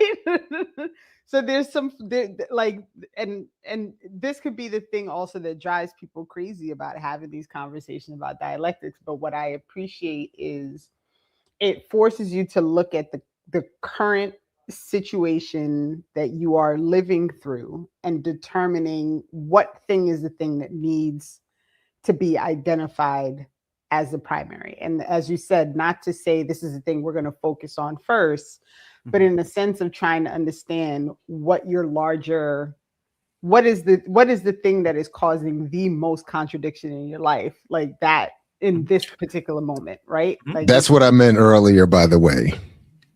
What do you mean, Dr. When that you know, in the examples, you know that at the point of the robbery, the primary contradiction is the weapon pointed at your gut. Yes. Not the Not imperialism capitalism. that set all this process in motion. Right. That's what I was trying to say. Exactly. Or Dr. Ball, and again, this is that relativity without being relativistic, Dr. Ball. It isn't the primary contradiction. Like in the grand scheme of things, from that viewpoint, you shot isn't. You're just a human life. But that doesn't mean don't solve that secondary contradiction first. Like, yeah, fine. From that viewpoint, it isn't. But let me solve the secondary one first. Otherwise, there won't be a need to even philosophize about. You understand? And then let me just give a silly example, and I want to keep hearing from Renee. Dr. Ball, the Pan-Africanist, and he's a revolutionary. He knows what the primary contradiction is from our viewpoint. But Dr. Ball doesn't go every day to work thinking he's going to solve the primary contradiction. He solves many secondary contradictions before he solves the primary contradiction, because he probably can never. And me and Renee, it's not going to happen in a single secondary is being kind. I'm on like the 10th rung of contradictions. The ranking stops after one. It stops. They're all just secondary, but I know, I'm just playing. But tertiary at best. Tertiary, he's quaternary, you know. Yeah, quaternary. Dr. Ball's life is defined by contradictions that aren't the primary contradiction capitalism. All of ours are. That doesn't mean solve ours last, because a lot of us won't get to see the solving of that primary contradiction from that viewpoint. But it's not telling you what's more important or what's to be first, right? Sometimes the first is first, sometimes the second is first, right? It tells you what is the source of the system's identity, Renee, or I like the way you guys put it best on the Remix Mars show. Just what is the problem that's causing all the other problems? It's like, oh, but Renee, we're still going to have sexism and ableism. You've heard people use this argument. Sure. But there is not all problems have an equal positionality in the system that they're defining, right? If we're using contradiction as the word problem, that's what the Chinese would say. You can't, we talked about this last time with Whole Foods, and I see this thing from all sides. Whole Foods is good when it comes in because it's bad because it gentrifies, but it's good because I get lettuce. Remember we talked about this, Renee? I'm not going to say names, but we all know someone like that, right? The Chinese would say you can't do either one, you guys. You can't have emphasis theory without two-point theory. You can't have two-point theory without emphasis theory. In a more nerdy way of saying this, Dr. Ball, you have to see a thing from all sides. That is what dialectics is. You can't be one side about something. And you have to see which side. They call it emphasis in Chinese or focus, but it's basically you have to see that not all sides are equal. It doesn't mean equal in the Western European sense of the word. It literally is not a moral judgment. It means not all sides are weighted equally when it comes to this current phase in the development of something that is a process, which everything is. Everything's got unequalness or unevenness. Let's not call it inequality, right? For Western baggage, Sister Renee, everything has many sides you should see, but don't think that all sides are equally going to have weight in having the hand on the driver's wheel, what the identity and the motion of a system is. You need to have emphasis and two-point theory or all-sidedness. But go ahead, Renee. What were you going to say though? Before that, I liked. No, I'm good now. It was really just pointing out that specific example that you gave really allows people to kind of stretch their minds and understand how this works, because the primary really and the secondary really does change depending on your literal material condition in the moment in which you are identifying which thing is the primary contradiction.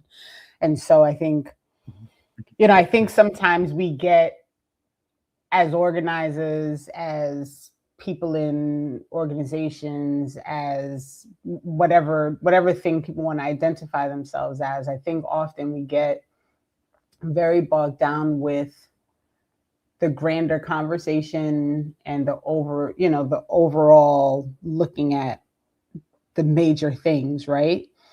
And sometimes it's good to identify the secondary thing, because maybe that's what gives you a point of focus for what you all need to do, like in this moment, right? Like you don't have to you don't have to ignore the primary contradiction, but you can understand that there are these secondary contradictions that are in place, and they're all guided by the realities that are caused by that primary contradiction. So you just do the secondary things as you can, right? But you can't even have that discourse if you're not willing to really look at things in this dialectic way. So that was really all I was thinking. Well, that's wonderful. I like those reflections, Sister Renee. It is like that kind of dialectic between, this is another pair. It's not in the 6 pairs. I told you guys I kind of went into a mania last year. I've been deep into this study. There's actually more like 22 pairs. We won't get into that right now. But another pair, Renee, that's not in these is the mediate and the immediate.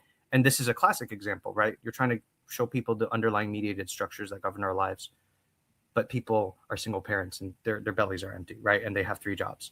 And they don't own means of production. So we're constantly in a life or death mode, right? Because we are subject to the violence of the CMC cycle of being workers, right?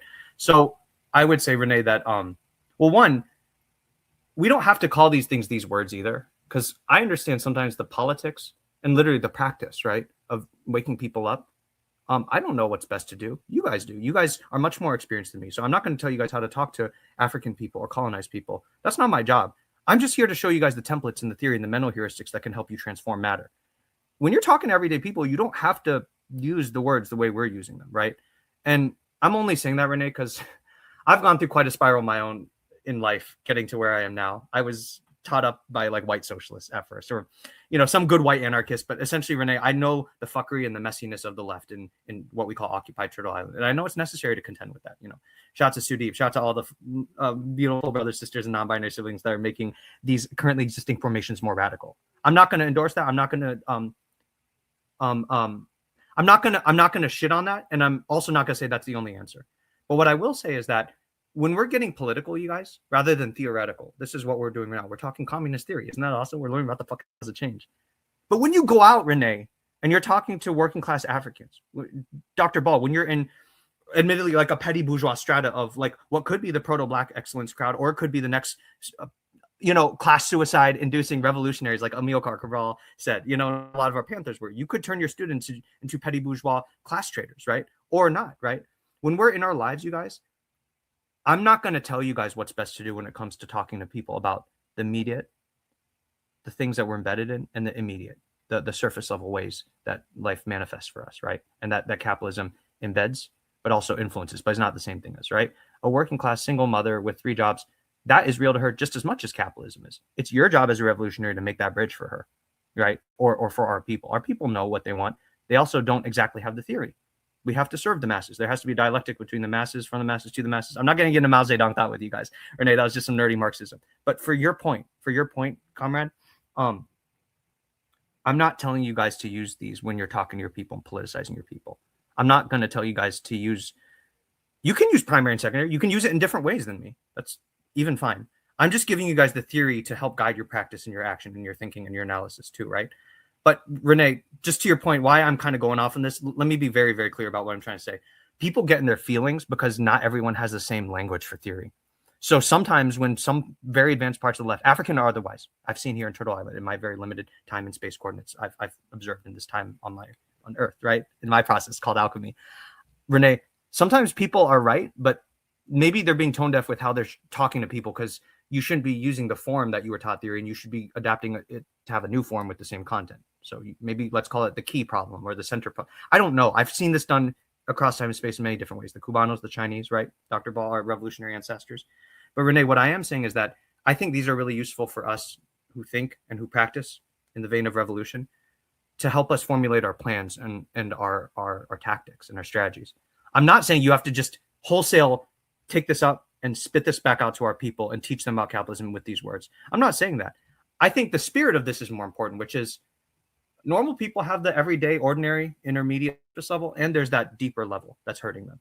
And it's not to deny either one, but I don't think you're going to get very far if you deny the immediate, for the immediate. So I'm not trying to give you guys specific prescription, but I will say, I think, Renee, I think the reason why a lot of people get twisted into knots is because, one, I think a couple problems I see in the Turtle Island left just in my brief time here is, one, sometimes people are using words that not everyone's in agreement with to, our continuing ongoing conversation. And two, I'm not going to tell, people who are more advanced than me how to practice and how to do anything. But I've seen sometimes, like with our Palestinians or with our Chinese or Vietnamese, like they're communist and left histories. Sometimes you're just, it's kind of like what Kwame Nkrumah did or Kwame today. Sometimes you're giving your people the theory and the pill, but you're just dressing up in a way that doesn't look like theory at all, you know? And I think the spirit of primary and secondary, Renee, but are you saying my problem is lesser than, or are you saying my people aren't suffering? Oh, LGBT is lesser than. In order to sidestep that, then you can maybe relate to these concepts as you think about how to educate our people, your people. As I think everything's a system, and every system's got parts, and different parts have different roles in that system. Let's be even more processual. Every part of the system we're talking about are problems. So different problems have different positions in the system of problems we're in. You know, maybe that's just one way to articulate that. But I think the main point here is, Renee, you should be all-sided, and you should see that not everything has the same position. That's the main spirit of it. We don't have to, if we don't want to, say primary and secondary. That's kind of the main thing. The Chinese want us to know, have a differentiated way of looking at stuff. See where to put your ice pick at the point of least resistance to maximize the amount of force you put into that hammer blow. Does that make sense? Yep, makes sense to me. Yeah. Okay, cool. Okay, we'll go on, Dr. Ball, if you will, to the next slide. Again, I'm not going to go super in depth with you guys. I really want to get to the pairs if we have time, but I want to round out with the law of negation with the rest of this law. So I apologize if this is going to be a little bit more truncated. I know this will be part of a continuing set of conversations, so I'm not worried about rushing too much, but I'm just going to give you guys a little teleonomy of what I'm going to do. I'm going to finish with the law of contradictions. I apologize if you guys still have questions. I'll make sure to try to help you get those answered, even in times and spaces outside of these conversations. Well, you know what we can do too? Yeah. Jared and I always having these when we're gonna do an AMA debate. So we already have to do an Ask Me with Sam. So we'll have to do an Ask Me with you also. Oh, I don't think I'm that important or interesting enough to have that. But I would love that. People can ask questions. But with all due respect, it's not about you. It's about your ability to convey these concepts in substantive and even entertaining ways. So I think it's an AMA with you is perfect for all. I really appreciate that, Dr. Ball. I take that as a huge compliment.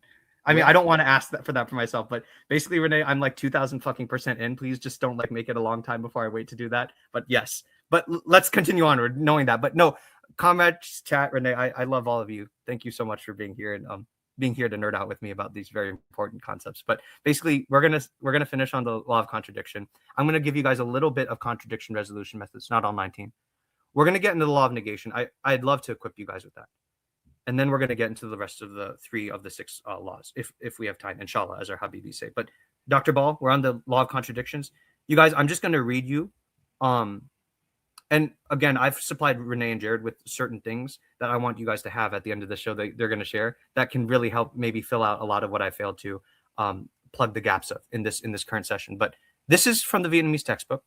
This is just kind of more practical notes of how we put this stuff into practice, you guys. And then we're going to move on to the next law. We have not covered all the levels or all the aspects of the law of contradictions. Just know that everything is a unity of opposing forces. And the reason why we want to see things in like this is because this is going to show us where motion in something comes from in order for us to influence the motion of that thing, in order to change it in a way that we'd like. So in our perception and practice, we're on slide 35 for those of you following along. It is necessary to properly distinguish the roles and positions of different types of contradictions in each situation and condition. We must also distinguish between different characteristics which contradictions might have in order to find the best method of resolving them. It is vital to know the history of the development of a given pair of opposing sides, as well as the characteristics and other properties of both opposing sides, so as to fully understand the contradiction. That's why we learn about the historical development viewpoint, you guys. That's why history is important. Shout out to Dr. Horn. Shout out to Dr. Sundiata Chachwa. Since all conscious activity ultimately derives from the driving force of contradiction, it is vital for us to develop a historical and comprehensive perspective of any contradictions we hope to affect through our conscious activities. So again, comprehensive perspective is the Vietnamese materialist dialectical principle, you guys, that says we need to see a thing from all sides. You need to understand a thing from as many of its internal and external relationships as possible in order to have as complete of a dialectical understanding and systemic and scientific understanding of something. We need to see a thing through its past trajectory of historical development to see how it got here. You need to be able to see the past of something in order to see basically where its roles, positions, characteristics came from, and ultimately the direction of tendency of motion that its contradictions that are defining it and give it motion to begin with are going.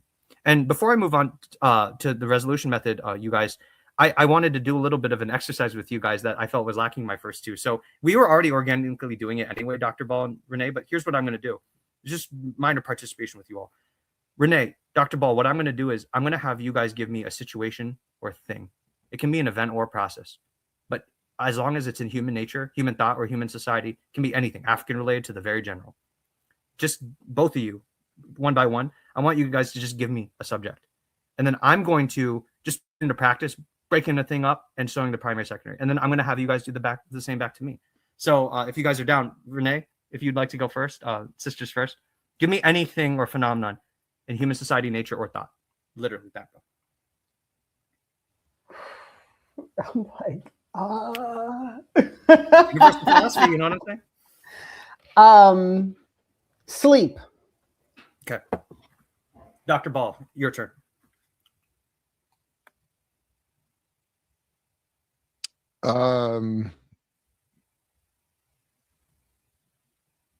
The rotation of the earth around the sun.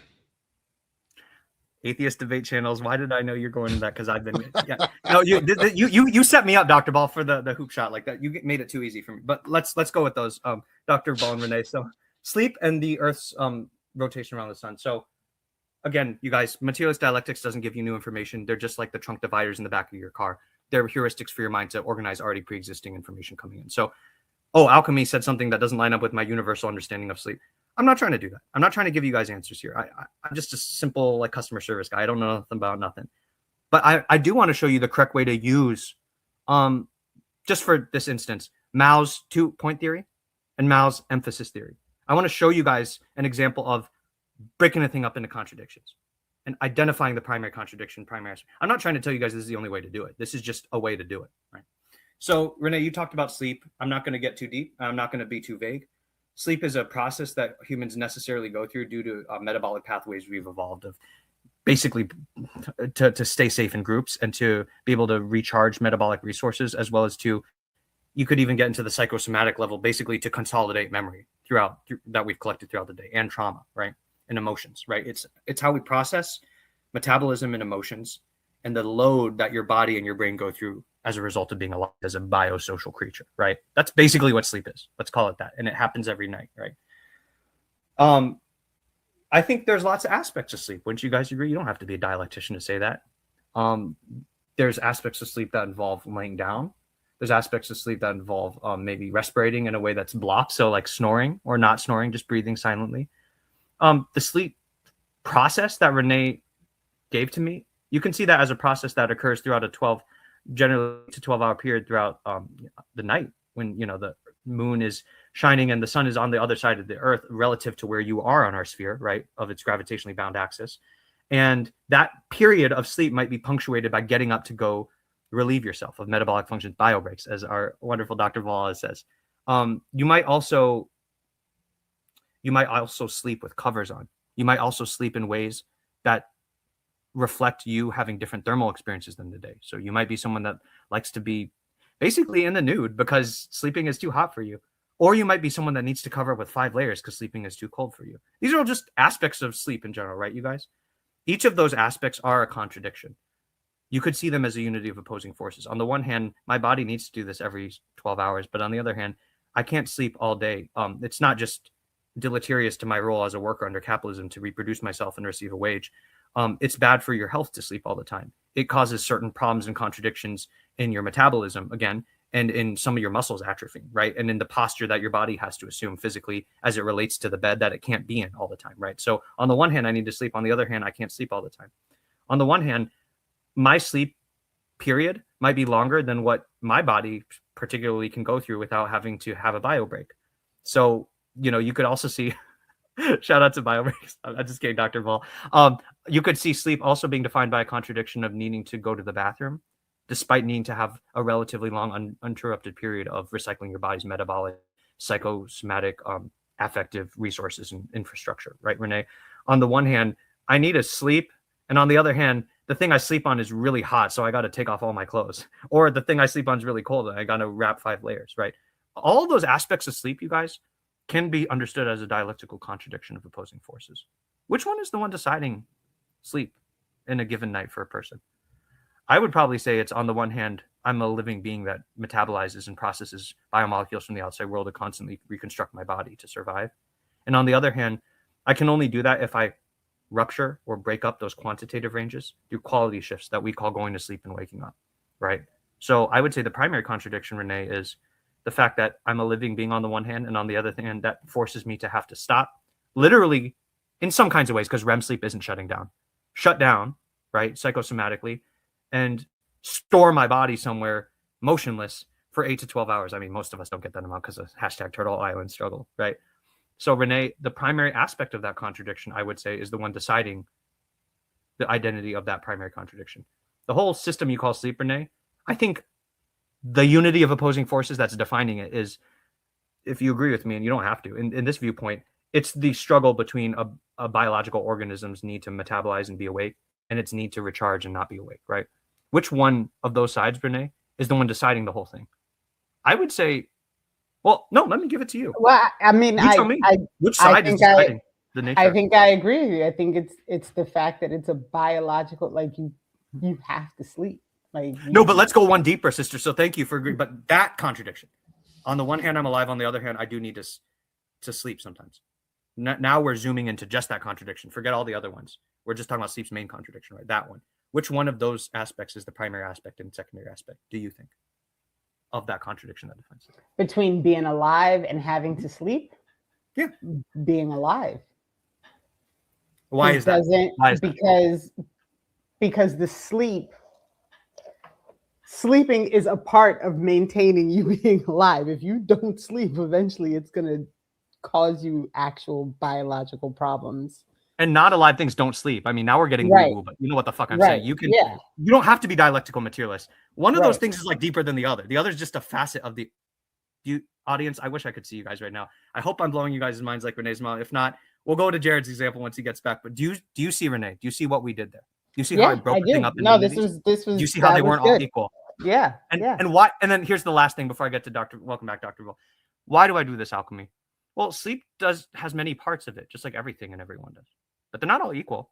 Well, why did I do what Alchemy did and Renee did, which is I identified which part of sleep is more deciding. Let's not use the word important or primary, right? Which one is more decisive? That's what the Chinese say. Well, because if I'm having a bad sleep, that might be one of those things I need to fuck with or tinker with or go into with my little scalpel and my dialectical mind to study all the conditions that make that particular unity of opposites what it is for me. Maybe as a human, we all need to sleep, but my particular sleep need is being fulfilled on a bad mattress. I might need to change that mattress out to give me better sleep. I might be disrupting or be disrupted by a partner that's disrupting my sleep. I might be disrupting myself while I'm fulfilling that biological need.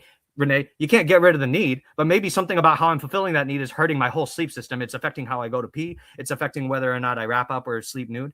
The whole thing that you call my sleep is defined by my need to be alive and to recharge and sleep.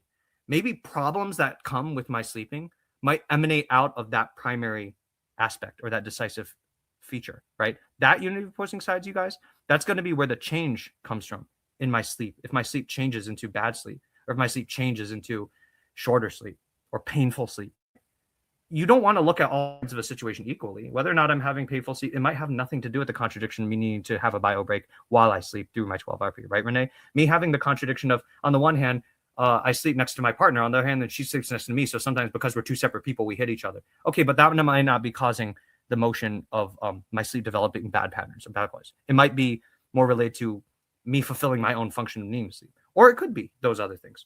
But we broke that up, Renee, because it shows us where the most likely point, it's basically like kind of finding the weak point in the system to see where you can put your little hammer and anvil and drive the least amount of force to make the most amount of leverage happen. It's a Chinese metaphor. I love using this one. But yes, we did that, you guys, because what would be hurting my sleep or affecting my experience in my sleep is going to probably come out of the contradiction that defines my sleep of why the sleep happens in the first place. This isn't going to be the same for everything. Dr. Ball, as I recall, you basically said the subject you gave was the Earth's, did you say the Earth's tilt or just the Earth rotating around the sun? I'll go either. I was a science guy. It's rotation, the Earth's rotation around as a the periodic sun. phenomenon. So the Earth undergoes through a periodic phenomenon, you guys, once every 23 point whatever hours, and a revolution, which is a bigger version of that circle going around the sun. The Earth rotates around its axis every 23 or so hours. The Earth rotates around the whole sun, which is what we call a revolution. No, not that kind of revolution. Every approximately 364 whatever days, right? The phenomenon that Dr. Ball is describing, as a moment or an event that happens, you have a moon that also rotates around the Earth while it rotates around its own axis, right? You have light that is heating up one side of the Earth more than the other as it spends a constantly changing but equal amount of time under the same sun, right? Tidally locked in its rotation, in its revolution, but not locked in its rotation around its axis. That causes what we call night and day for the denizens and the human and non-human citizens of our planet, right? There are other aspects of the Earth's rotation, like the fact that it's caused itself by the gravitational relationship that exists internally to the pair of the Earth and the sun, right? This is not something that comes from the outside. This is basically the phenomenon of that, Dr. Ball, is basically the phenomenon of the Earth rotating around its axis, Dr. Ball, is not the deepest level to analyze. The deepest level is that's just a phenomenon that manifests out of the essence of the Earth's relationship to the sun and the laws of mutual gravitation between bodies that causes something of a certain mass in a certain set of conditions from a certain distance of a certain mass of gravitational center. So this can't happen in all time, spaces, places, and conditions. But under certain time, spaces, places, and conditions, a body will essentially experience perpetual free fall towards the thing that's attracting it to its center.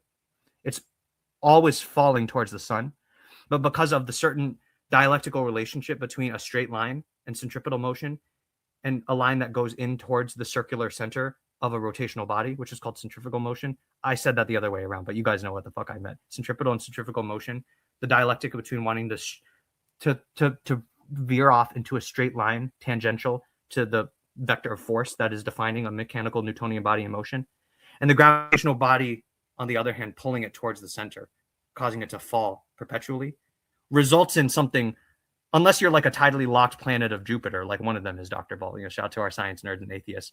Anything falling perpetually towards something gravitationally attracting it will always rotate.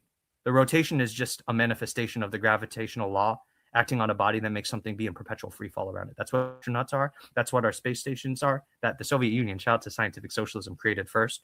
That's what any orbit is, essentially, you guys. It's the law of gravity manifesting through a free fall that's been locked by not allowing the body to leave the orbit of the gravitational attractor, nor to fall completely unilaterally into the line of orbit of the gravitational attractor.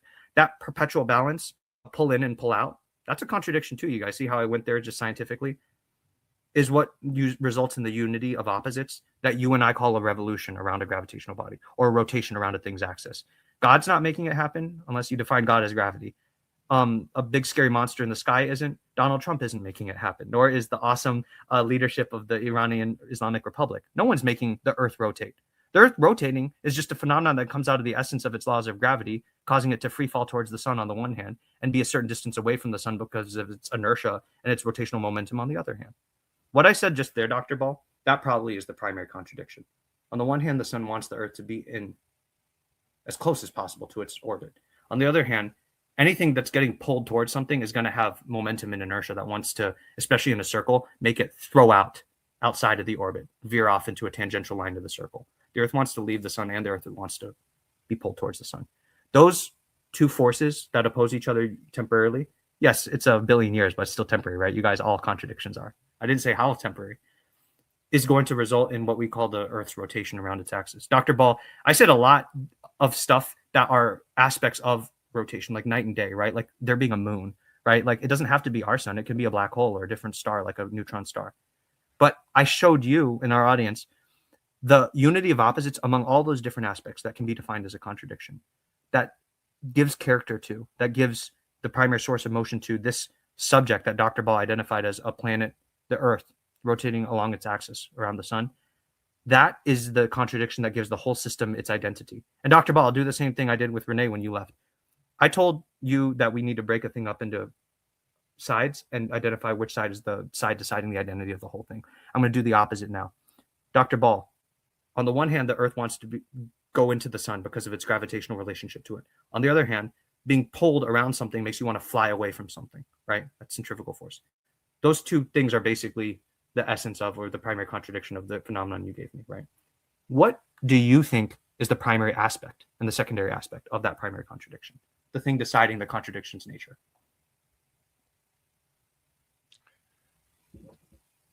Well, I have no idea. The apparent expansion of what we call the universe.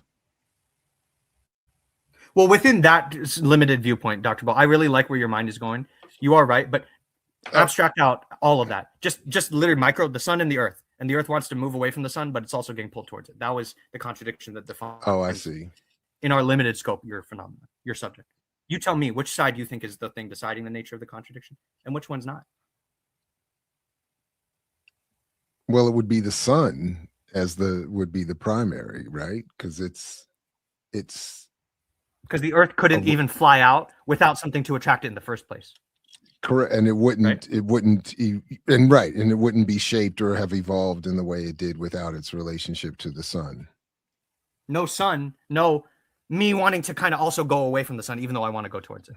You see how those two sides are an equal audience? Yeah, no, you're absolutely right, Dr. Ball. You and me broke up a thing, which is the Earth's rotation, into a bunch of aspects. But we identified one aspect, the contradiction that defines the aspect. It was probably more central than everything else in defining the identity of the thing. That's, on the one hand, the Earth wants to go away from the sun. On the other hand, the sun pulls the Earth towards it because of laws of mutual gravitation, right? And then we did one level deeper, right? You guys, I asked Dr. Ball, in that primary contradiction that defines the thing or the system or the subject called the Earth's gravitational rotation and orbit, which side of those two opposing forces is the side that's deciding the identity of the contradiction and thus the whole system, and which side isn't? And with Renee, Dr. Ball, I said, basically you need to sleep even though you're alive. That's the primary contradiction of sleep. The primary aspect is you're alive.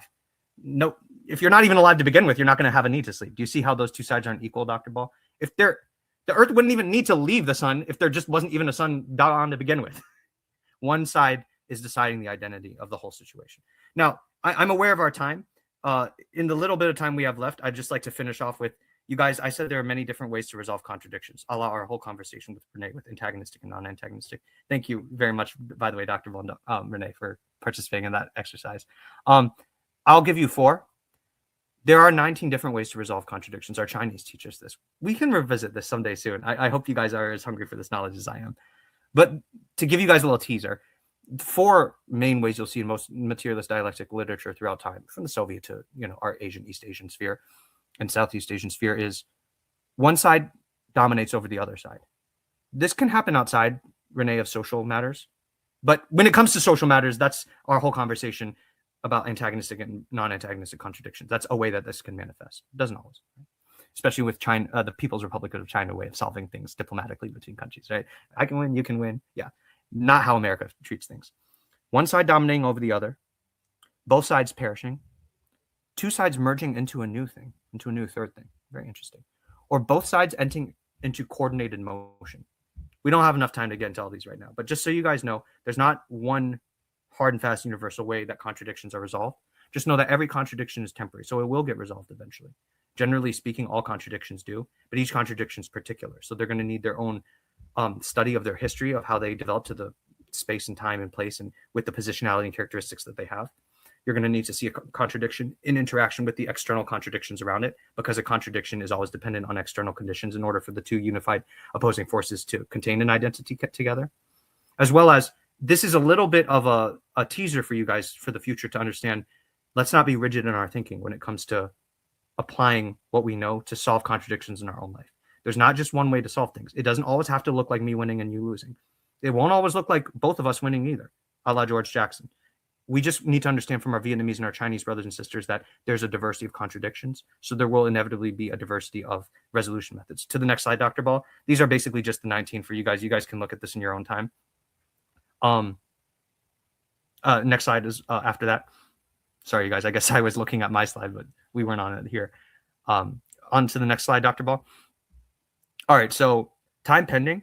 What I'll briefly introduce you guys to is the law of negation is very mystified in Marxist canon and throughout time, especially here in Turtle Island, which, outside of the African liberation tradition and, you know, like some pockets, we really have a very stunted left and Marxist left and revolutionary left in the West. And there are some really real structural reasons for that. Shout out to Gabriel Raquel, by the way, and the awesome work he's doing. I don't agree with all of his views, particularly on Afro-pessimism, but I'm really glad to see Dr. Raquel is getting his flowers.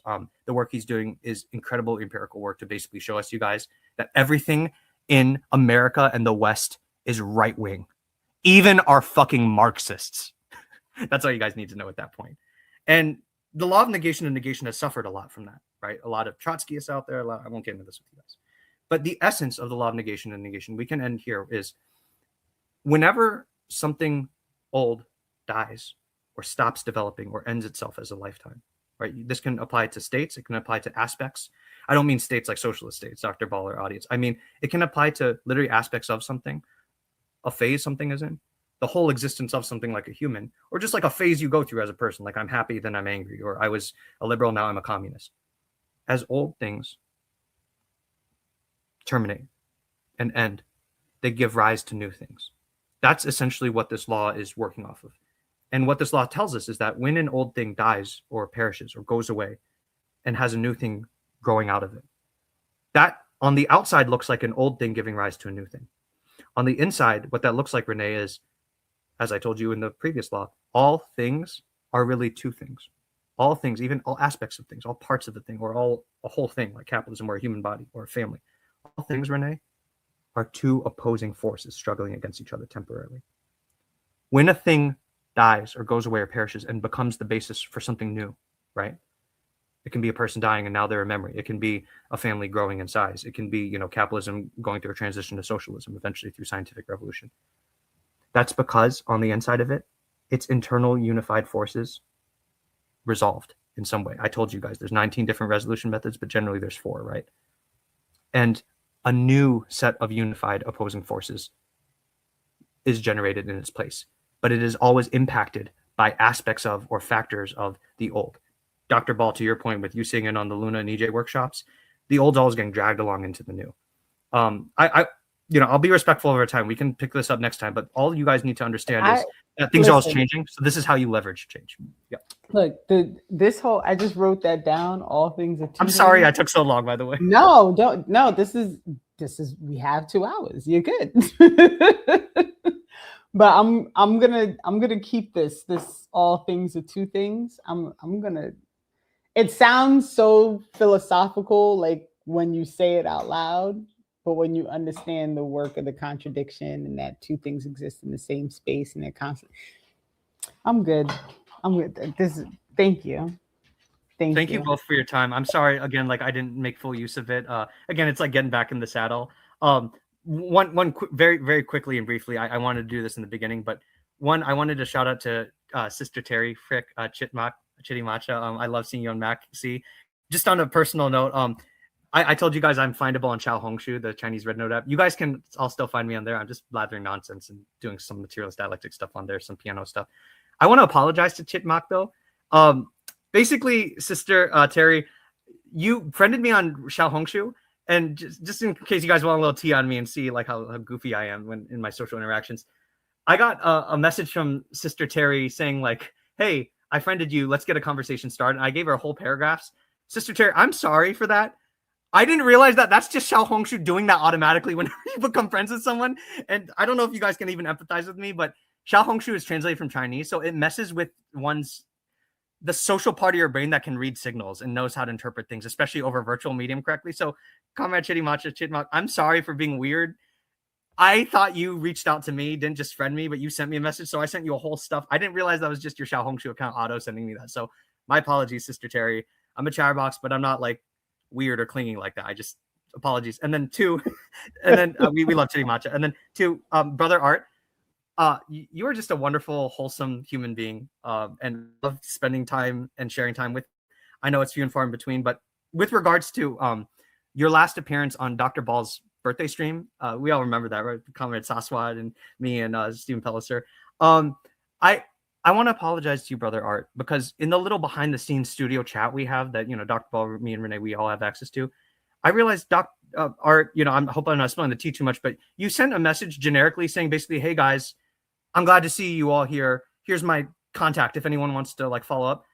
I feel like I gave you the impression I ghosted you, Brother Art. That's not the impression I had at all. I basically was going through the whole same space and time that you were, as I'm just a nobody. He probably doesn't even know who I am. This is definitely to the celebrity, the Beyonce in the room, right, if you will, Dr. Jared A. Ball, right, Pan-Africanist, professor Africana Media Studies. I look like I was ghosting you, Brother Art, because I just thought there's no reason for him to even want to connect to a nobody like me. This must have been to Jared. So I apologize if that's the impression I gave you, brother. You're so wholesome and inspiring. I love your video on your YouTube channel, and I feel like you always embody that kind of inspirational vibes when you come into space. So that's the two like little petties I had, Sister Renee, just before we end. I'm sorry, Brother Art. I love seeing you here. Chitmok, I'm not that weird on Sha Hongshu. Jared, I'm gonna let you take it.